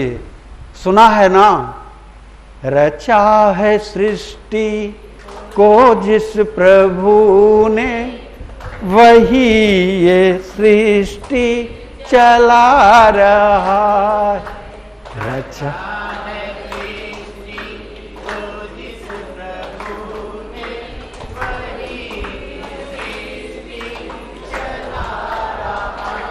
गोपाल, तुझे भी वही चला रहा है। तू अपने मन से नहीं चलता। सौंप दे अपने आप को परमात्मा को और यह भाव रख कि यो मां पश्यति सर्वत्र। गीता के 6वें अध्याय का यह श्लोक जीव के माया के प्रपंच में भटके हुए जीव को मार्ग दिखाने के लिए है। यो मां पश्यति सर्वत्र सर्वं च मयि पश्यति तस्याहं न प्रणश्यामि सच में न प्रणश्यति। सब में राम को देखने की स्थिति जब तुम्हारे अंतर हृदय में आनी शुरू हो जाएगी, मेरा विश्वास है तुझे गुरु मिल जाएगा। आज के परिवेश में हम गुरु बनाते हैं तो अपनी सोच का, अपनी समझ का, अपनी योग्यता का, अपने जैसा ऐसा प्रतीत होता है कि गुरु का चुनाव हम करते हैं। तो जो चुनाव करने वाला है वो गुरु हुआ या जिसका चुनाव हुआ वो गुरु हुआ? गुरु तो वह हुआ, उस्ताद तो वह है जिसने चुनाव किया अपने गुरु का। तो इस तरह से नहीं होता।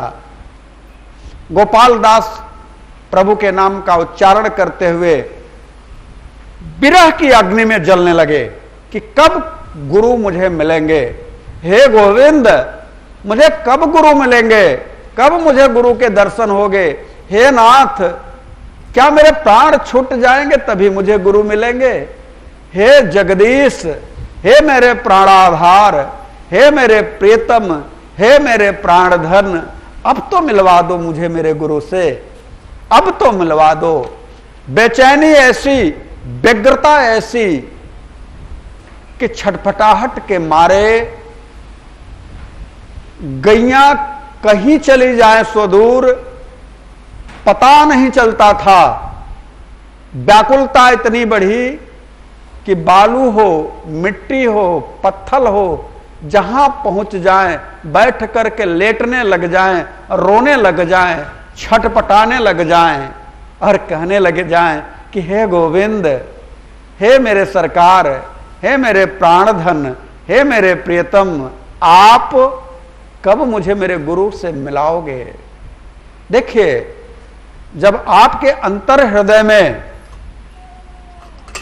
प्रभु से मिलन की उत्कंठा जागृत हो तो भगवान गुरु को भेज ही देते हैं।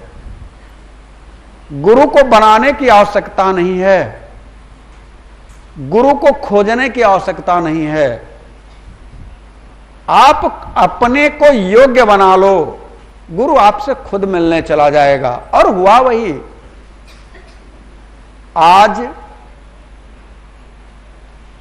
एक गुरु उसी रास्ते से गुजर गए, निकले और माधव माधव का उच्चारण करते हुए हे गोविंद, हे माधव, हे मुरलीधर, हे नारायण, हे वासुदेव, यही उच्चारण करते हुए जा रहे थे। और इधर गोपाल दास बस अपनी मस्ती में हरि शरणम, हरि शरणम, हरि शरणम, हरि शरणम।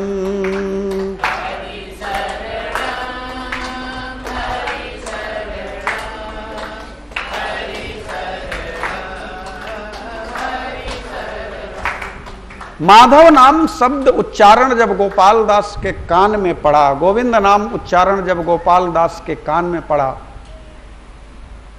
आंखें खुली, देखा तो एक संत दिव्यता के साथ में जैसे गोपाल दास को निहारते ही जा रहे हैं, जा भी रहे हैं और पलट पलट करके गोपाल दास को निहार रहे हैं कि अब आंखें खोल करके मुझे देख लो, तेरे गोविंद ने मुझे तेरे पास तक भेज दिया है। गोपाल दास की आंखें खुली, दौड़ करके गुरु के चरणों पे पड़े, कहा प्रभु ने मेरी सुन ली और आज आपके दर्शन हुए, आप मुझे आज दीक्षित कर दीजिए। सुना है जब तक दीक्षित नहीं होते तब तक प्रभु का प्रेम नहीं मिलता, तो आज मुझे आपसे दीक्षा चाहिए। गुरुदेव ने कहा बिल्कुल तुम्हें मैं दीक्षा दूंगा, लेकिन एक बात बताओ, देखने में तुम इतने गंदे लग रहे हो, लगता है महीनों से स्नान नहीं किया है, तो नियम कर पाओगे? गोपाल दास ने कहा देखिए 3 चीजें तो मैं नहीं कर पाऊंगा। बोले क्या? बोले ठाकुर सेवा नहीं कर पाऊंगा, पहले ही बता दे रहा हूं, मुझसे ठाकुर सेवा नहीं होगी, क्योंकि मैं गाय चराऊंगा, उसी से मेरा पेट पलता है, तो मैं अन्यत्र अन्य काम नहीं कर पाऊंगा, इसलिए ठाकुर सेवा नहीं कर पाऊंगा। बोले दूसरा? बोले आप कहेंगे कि रोज नहाया करो, तो मैं रोज नहा भी नहीं पाऊंगा। जब नदी के किनारे कभी पहुंचेंगी हमारी गैया महीने भर में, तो निश्चित तौर से नहा लूंगा। बोले तीसरा? बोला तीसरा यह है कि मैं किसी नियम में नहीं बंध पाऊंगा। तो संत ने कहा जब तू नियम ही नहीं करेगा, बिना नियम के तुझे कैसे मैं मंत्र दे दूं? कुछ तो नियम करना होगा, कोई एक नियम तो करना होगा। तो बोले इन तीनों नियमों को जो मैं बता रहा हूं, ये तीनों नहीं कर पाऊंगा, अगला जो आप बोलेंगे मैं स्वीकार करूंगा, क्योंकि सुना है कि गुरु के बचन प्रतीति न जेई, गुरु के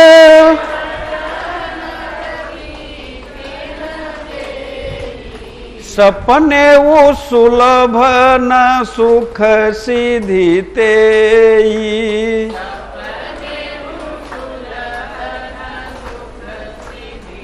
गुरु के वाणी पर अगर अवज्ञा हो जाए, गुरु की वाणी ना मानूं, तो फिर जीवन नष्ट हो जाता है, महापाप लगता है। इसलिए मैं आपसे कहना चाहूंगा कि आप वही मुझे आदेश दीजिएगा जिसे मैं कर पाऊं। तो बोले तू ठीक है। तब तक गांव का कोई व्यक्ति आया और मंठा और रोटी दे करके चला गया। गुरुदेव ने कहा अच्छा एक काम कर सकते हो? बोले क्या? बोले ये जो खा रहे हो ना, खाने के लिए आया है ना, इसे तो ठाकुर जी को भोग लगा दिया कर, और भोग लगाने के बाद कहना कि ठाकुर जी आंख मूंद लेना और कहना ठाकुर जी आइए खाइए, भोजन प्रसाद पाइए, और जैसे ठाकुर जी भोजन प्रसाद पा लेंगे तो तुम पा लेना। गोपाल ने कहा ये कर लूंगा, ये तो बड़ा सरल है, मैं कर लूंगा। संत ने कहा तो ठीक है। अब संत तो चले गए। संत ने तो भाव से कहा था कि ठाकुर जी को भोग लगा करके पा लेना, लेकिन ये पूरी बात समझ नहीं पाया, पूरी बात नहीं समझ पाया। और इसको भूख लगी थी, इसने तुरंत छाछ और रोटी निकाली और एक दुनिया में छाछ रखा, रोटी निकाली एक पत्ते पर रखा और कहा जब ठाकुर जी जो छोड़ेंगे वो मैं खा लूंगा। ऐसा कह करके कहा ठाकुर जी आइए, हे मनमोहन, हे कुंज बिहारी, हे माधव, हे मुरलीधर, हे मेरे राघव, आप आइए और भोग लगाइए। आंख मूंद करके बैठ गया। अब काहे को ठाकुर जी आए, काहे को भोग लगे। गुरु ने तो कहा था बस भोग लगा के पा लेना भाव का, लेकिन उसको लगा कि सचमुच में भगवान आते हैं और पा करके जाते हैं, बचा कुचा खाना है, बचा कुचा अपने को पाना है। आंख मूंद करके बैठा। 1 घंटे के बाद थोड़ा सा खोल करके देखा तो वैसे ही रोटी वैसे ही छाछ पड़ा है। शाम हो गई, मन ही मन बुलाता रहा प्रभु को, प्रभु नहीं आए। अब क्या करे, रोटी गैयों को खिला दिया, छाछ फेंक दिया, नहीं आए तो नहीं आए, चलो कल आएंगे। वैसे ही रात में किसी वृक्ष के नीचे जैसे उसकी दिनचर्या थी सो गया। दूसरे दिन फिर भोजन आया, फिर भोग लगाया कि भगवान मेरे आएंगे, आज तो कल का मैं भूखा हूं, हो सकता है आज ठाकुर जी आ जाएं और पाएं और मुझे भी पवाएं। पूरा दिन बीत गया, भगवान नहीं आए। उसी तरह से फिर गैयों को रोटी खिला दिया, छाछ को फेंक दिया। 2 दिन हो गए, 3 दिन हुए, 4 दिन हुए, 5 दिन हुए, 6 दिन हुए। धीरे धीरे शरीर कमजोर होने लगा। क्या करता? गुरुदेव का आदेश है कि बिना प्रभु को भोग लगाए नहीं पाना है। जब तक प्रभु न पाले तब तक नहीं पाना। ऐसा कहा जाता है, पहले की बात है, हो सकता है शरीर पुष्ट रहा हो। 27 दिन बीत गए, अब तो वो बैठ भी नहीं पाता, अब तो मिट्टी पर वैसे ही लेटा है। गांव के लोग आते और रख करके चले, तू इतना कमजोर कैसे हो गया, तुझसे तो बोला नहीं जा रहा है, तू तो इतना हट्टा कट्टा था, तेरी शरीर की हालत क्या हो गई है। धीरे से उसने कहा कुछ नहीं, आप जाइए। और फिर प्रभु को 27वें दिन भी भोग लगाया और रोने लगा, प्रभु मेरे प्राण भले चले जाएं, लेकिन मुझे अपने गुरु की वाणी पर भरोसा है, आप जरूर आएंगे, आप जरूर भोग पाएंगे। और मुझे लगता है कि यदि अपने जीवन में मैंने अपने गुरु की वाणी का पालन नहीं किया तो मुझे दीक्षा लेने का कोई अधिकार नहीं था, मेरा जीवन व्यर्थ है। तो इस जीवन को रख करके भी क्या करूंगा यदि मैंने अपने गुरु की वचनों पर प्रतीति नहीं की, विश्वास नहीं किया, वाणी का पालन नहीं किया। अब तो गुनगुनाए भी तो आवाज भी कंठ तक न आए, धीरे धीरे बोले, हरि शरणं हरि शरणं हरि शरणं हरि शरणं।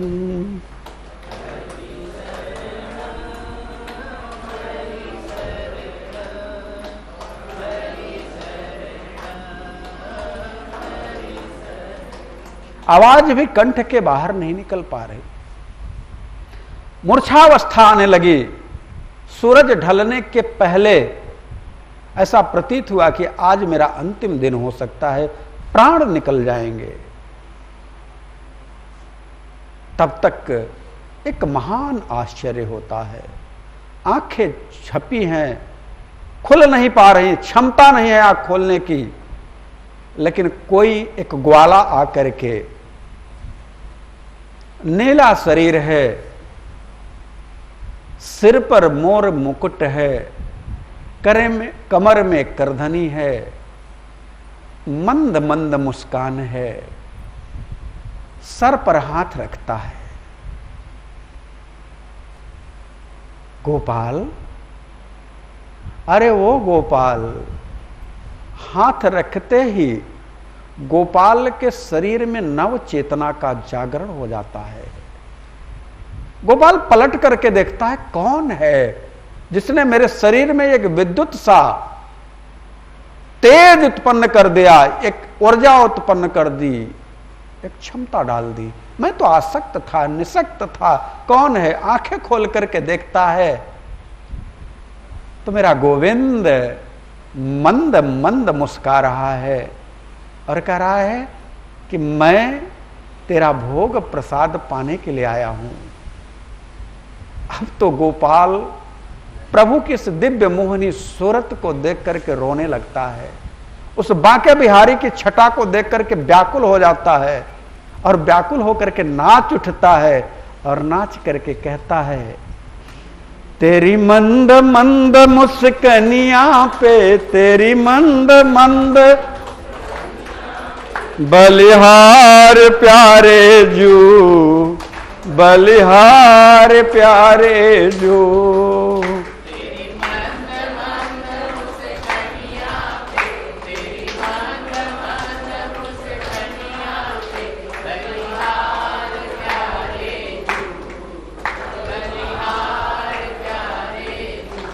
अरे बलिहार प्यारे जू, बलिहार प्यारे जू, बलिहार प्यारे जू, बलिहार प्यारे जू।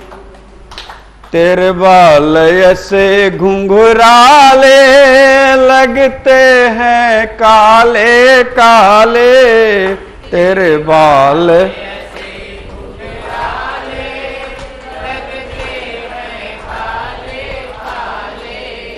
तेरे बाल ऐसे घुंघराले, बादल से काले काले, तेरे बाल ऐसे घुंघराले, बादल से काले काले।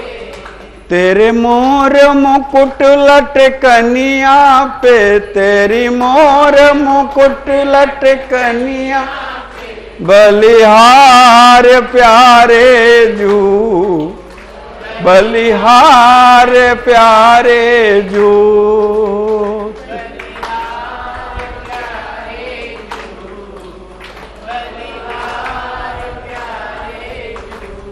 नाचते हुए गोविंद ने जब देखा तो वो भी तो नटवर हैं, साथ में ऐसे लगा कि गोपाल का हाथ गोविंद ने पकड़ लिया है और खुद ठुमका मार करके आज मेरा गोविंद सांवला सलोना अपने भक्त के साथ में थिरक थिरक करके नाच रहा है। और वह नृत्य देखने के लिए ब्रह्मादिक देवता आकाश में आकर के खड़े हो गए। प्रभु का नृत्य इतना दिव्य था कि मेघों ने गड़गड़ाहट के साथ में जैसे दुंदुभी बजानी शुरू कर दी। स्वयं सरस्वती ने आकर के रागमाल को छेड़ दिया, इंद्र ने मृदंग संभाल ली, भगवान शिव ने अपनी डमरू बजाना शुरू कर दिया। फिर क्या था? तेरी मंद मंद मुस्कनिया पे, तेरी मंद मंद बलिहार प्यारे जू, बलिहार प्यारे जू।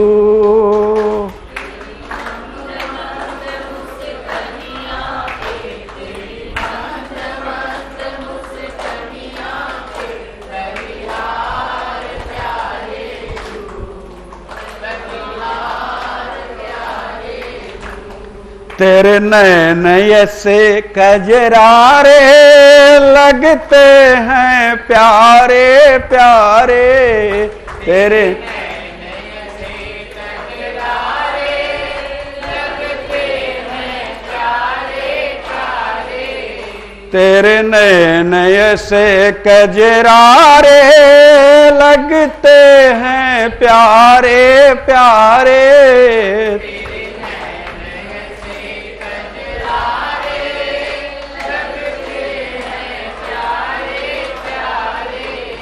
तेरी पायल की पैजनिया पे, तेरी पायल की पैजनिया पे बलिहार प्यारे जू, बलिहार प्यारे जू।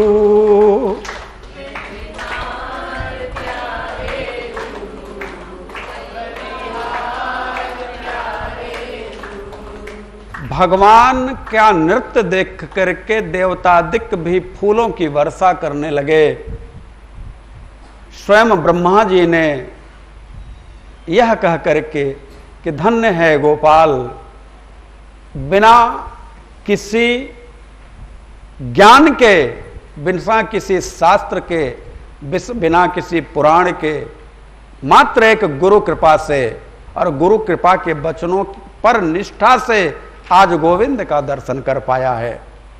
मैं आप सबसे भी कहना चाहता हूं कि जब माया के प्रपंच से निकलने की आपके अंतर हृदय में इच्छा का जागरण होगा तो एक ही उपाय है। पहला कि आपको अपने आप को गुरु को सौंप देना होगा। मन क्रम वचन छाड़ चतुराई, भजत कृपा करिहै रघुराई। मन से, कर्म से, वाणी से यदि आपने चालाकी छोड़ दी, विश्वास के साथ कहता हूं गोविंद आपको संभालेगा, इसमें संदेह नहीं है। और संभालेगा ही नहीं, आपको माया की अज्ञानता का जो पर्दा है आपकी आंखों पर जो पड़ा हुआ है उसे स्वयं हटाएगा, क्योंकि आपके अंदर वह सामर्थ्य नहीं है और आपको मस्ती भरा मस्ताना बना देगा, आपको दीवाना बना देगा, आपको अपना बना देगा। और आप खुद थिरक थिरक करके, नाच नाच करके कहेंगे हमन है इश्क मस्ताने, हमन को होशियारी क्या, हमन है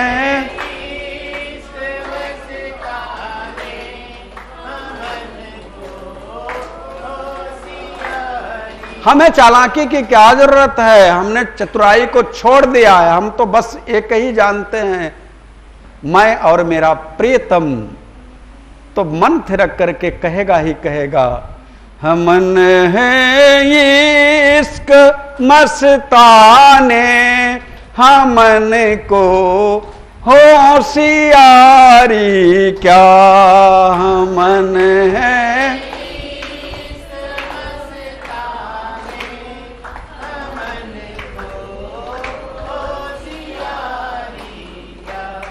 जो बिगड़े हैं बिचारे से भटकते, दर बदर फिरते, जो बिछड़े हैं बेगारे से भटकते, दर बदर फिरते, जो बिगड़े हैं बेचारे से भटकते, दर बदर फिरते, हमारा यार है हम में, हमारा यार है हम में, हमन दुनिया से यारी क्या, हमारा यार है हम में, हमें दुनिया से हमारा यार है हम में, हमें दुनिया से यारी क्या,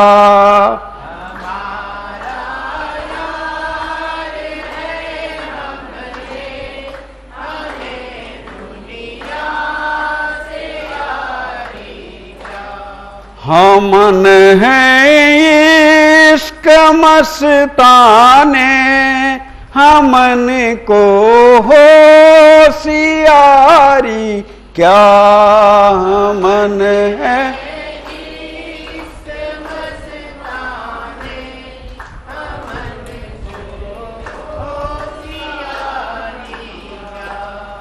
कबीरा इश्क का नाता दुई को दूर कर दिल से, कबीरा इश्क का नाता दुई को दूर कर दिल से, जो चले ना राह नाजुक है, जो चले ना तो सिर पर बोझ भारी क्या, जो चलना तो सिर पर बोझ भारी क्या, हमारा यार है हम में हमन को होशियारी क्या, हमारा यार है हमने हमन को होशियारी क्या। तो माया का ज्ञान से कोई लेना देना नहीं है। माया अज्ञान को बढ़ावा देती है। उत्तरकांड में एक चौपाई आती है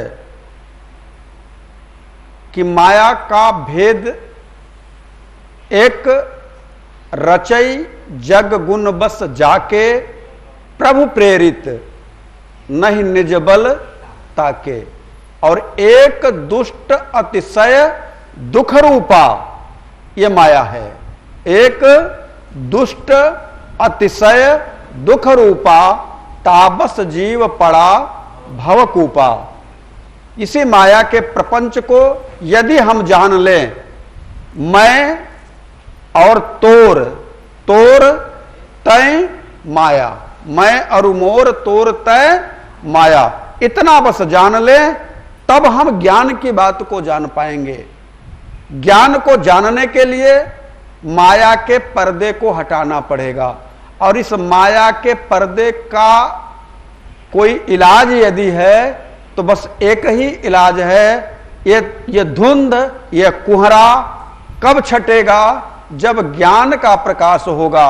यानी सूर्योदय हुआ है, लेकिन आपके अंतर हृदय में उस ज्ञान का सूर्योदय जब हो जाएगा, निश्चित तौर से आपके अंतर हृदय से अज्ञान का कुहरा हटेगा, यानी माया का प्रपंच हटेगा। और जब माया का प्रपंच हटेगा तो आपको आत्मज्ञान होगा, और जब आत्मज्ञान होगा, उसी आत्मज्ञान के द्वारा ही प्रभु को जाना जा सकता है। इसके अलावा और कोई उपक्रम नहीं है। तो माया का पर्दा हटाएगा कौन? प्रश्न ये उठता है, माया को हटाएगा कौन? देखिए एक बात बताऊं, माया को आप हटाने की बात छोड़ो, माया को आप पाने के लिए तड़प रहे हो, माया के पीछे आप भाग रहे हो। जहां देखो वहां, जहां देखो वहीं धन के पीछे लोग पड़े हैं, संपत्ति के लोग पीछे पड़े हैं, प्रपंच के लोग पीछे पड़े हैं, ऐसो आराम के लोग पीछे पड़े हैं। ये क्या है? ये माया का ही एक रूप है। ध्यान रखिएगा, माया मिलेगी नहीं। माया आपको दिग्भ्रमित जरूर करेगी, लेकिन माया मिलने वाली नहीं है। माया के कारण बालकांड में आप सभी ने नारद जी को दुखी होते देखा है, माया के कारण ही। माया से जो विश्वमोहिनी है, वह माया है प्रभु की, उससे विवाह करने के लिए नारद कितने व्याकुल हो गए थे। माया के पीछे जो पड़ता है वो बंदर बन जाता है। इसलिए माया से थोड़ी सी दूरी बनाने के लिए प्रभु के नाम का आश्रय लो, और चलते फिरते, उठते बैठते, खाते पीते, सोते जागते, नहाते धोते, नाम का आश्रय लेने वाला साधक धीरे धीरे धीरे धीरे माया के प्रपंच से थोड़ा सा दूर होने लग जाता है। और जैसे ही माया से कुछ दूरी बनी, वैसे ही प्रभु की कृपा अंतर हृदय में उतरने लग जाती है। ध्यान रहे, बड़ी बात कहने जा रहा हूं। माया भगवान की पत्नी है। और किसी की पत्नी को आप कौन होते हैं अपने पास लाने वाले? इसलिए भगवान की पत्नी को भगवान को सौंप दो, भगवान के पास रहने दो और कह दो प्रभु ये माया आपकी है और आप ही इसको संभालो, मैं तो सिर्फ आपके चरणों का दासानुदास रहना चाहता हूं। विश्वास करिए, माया से आपकी दूरी बननी शुरू हो जाएगी। मायापति माया को खींच लेंगे और जिस दिन माया को खींचेंगे उस दिन आपके अंतर हृदय में ज्ञान का प्रभाव आना शुरू हो जाएगा। ज्ञान कोई शास्त्र का, कोई वेद का, कोई पुराण का नहीं होता, इस बात को समझ लीजिए आप लोग। मैं आपसे प्रश्न करूं, कबीरदास जी कोई ज्ञानी थे? वेद के ज्ञाता थे, पुराण जानते थे, शास्त्र पढ़ा था उन्होंने। उनके लिए तो संत कहते हैं मसी कागज छुएऊ नहीं, कलम गएऊ नहीं हाथ। स्याही तक हाथ में, कागज भी हाथ में नहीं लिया, पेन भी नहीं लिया, लेकिन ज्ञान के नाम पर परम ज्ञानी थे, आत्मज्ञान था। तो किताब का ज्ञान, पुस्तक का ज्ञान, यह ज्ञान नहीं है, यह मात्र एक जानकारी है। जानकारी, ज्ञान तो अंदर से ही आएगा।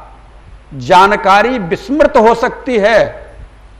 आप पढ़े हैं, आज आपने 10-5 गीता के श्लोक याद कर लिए, तो क्या आप ज्ञानी हो गए?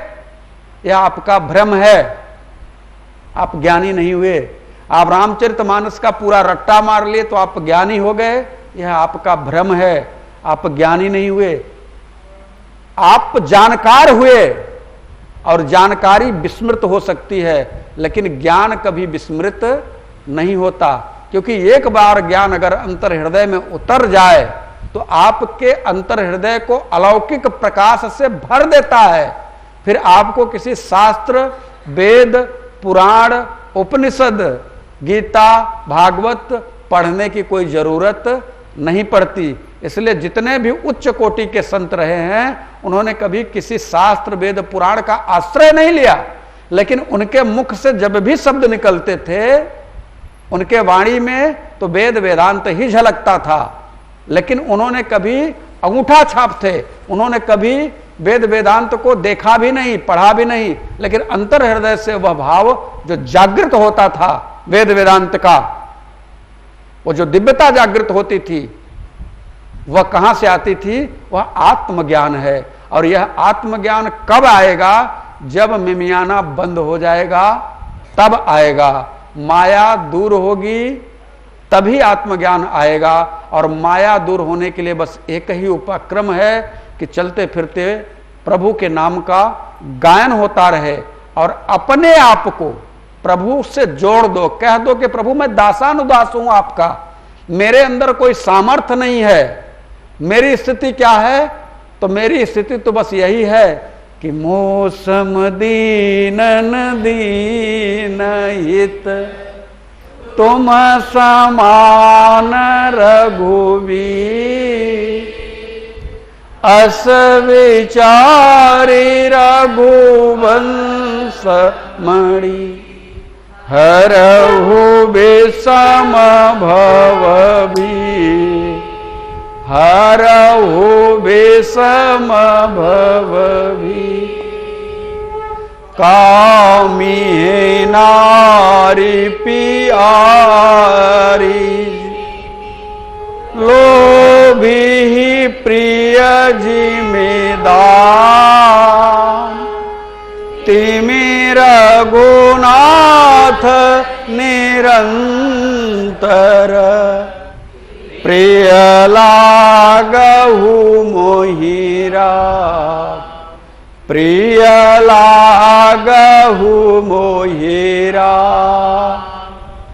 बार बार बर मांगऊ, हर्ष देऊ श्री रंग,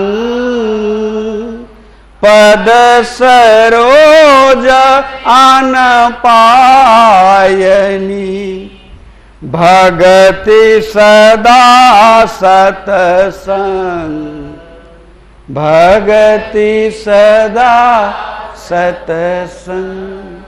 आज के लिए बस इतना ही। हरि ओम।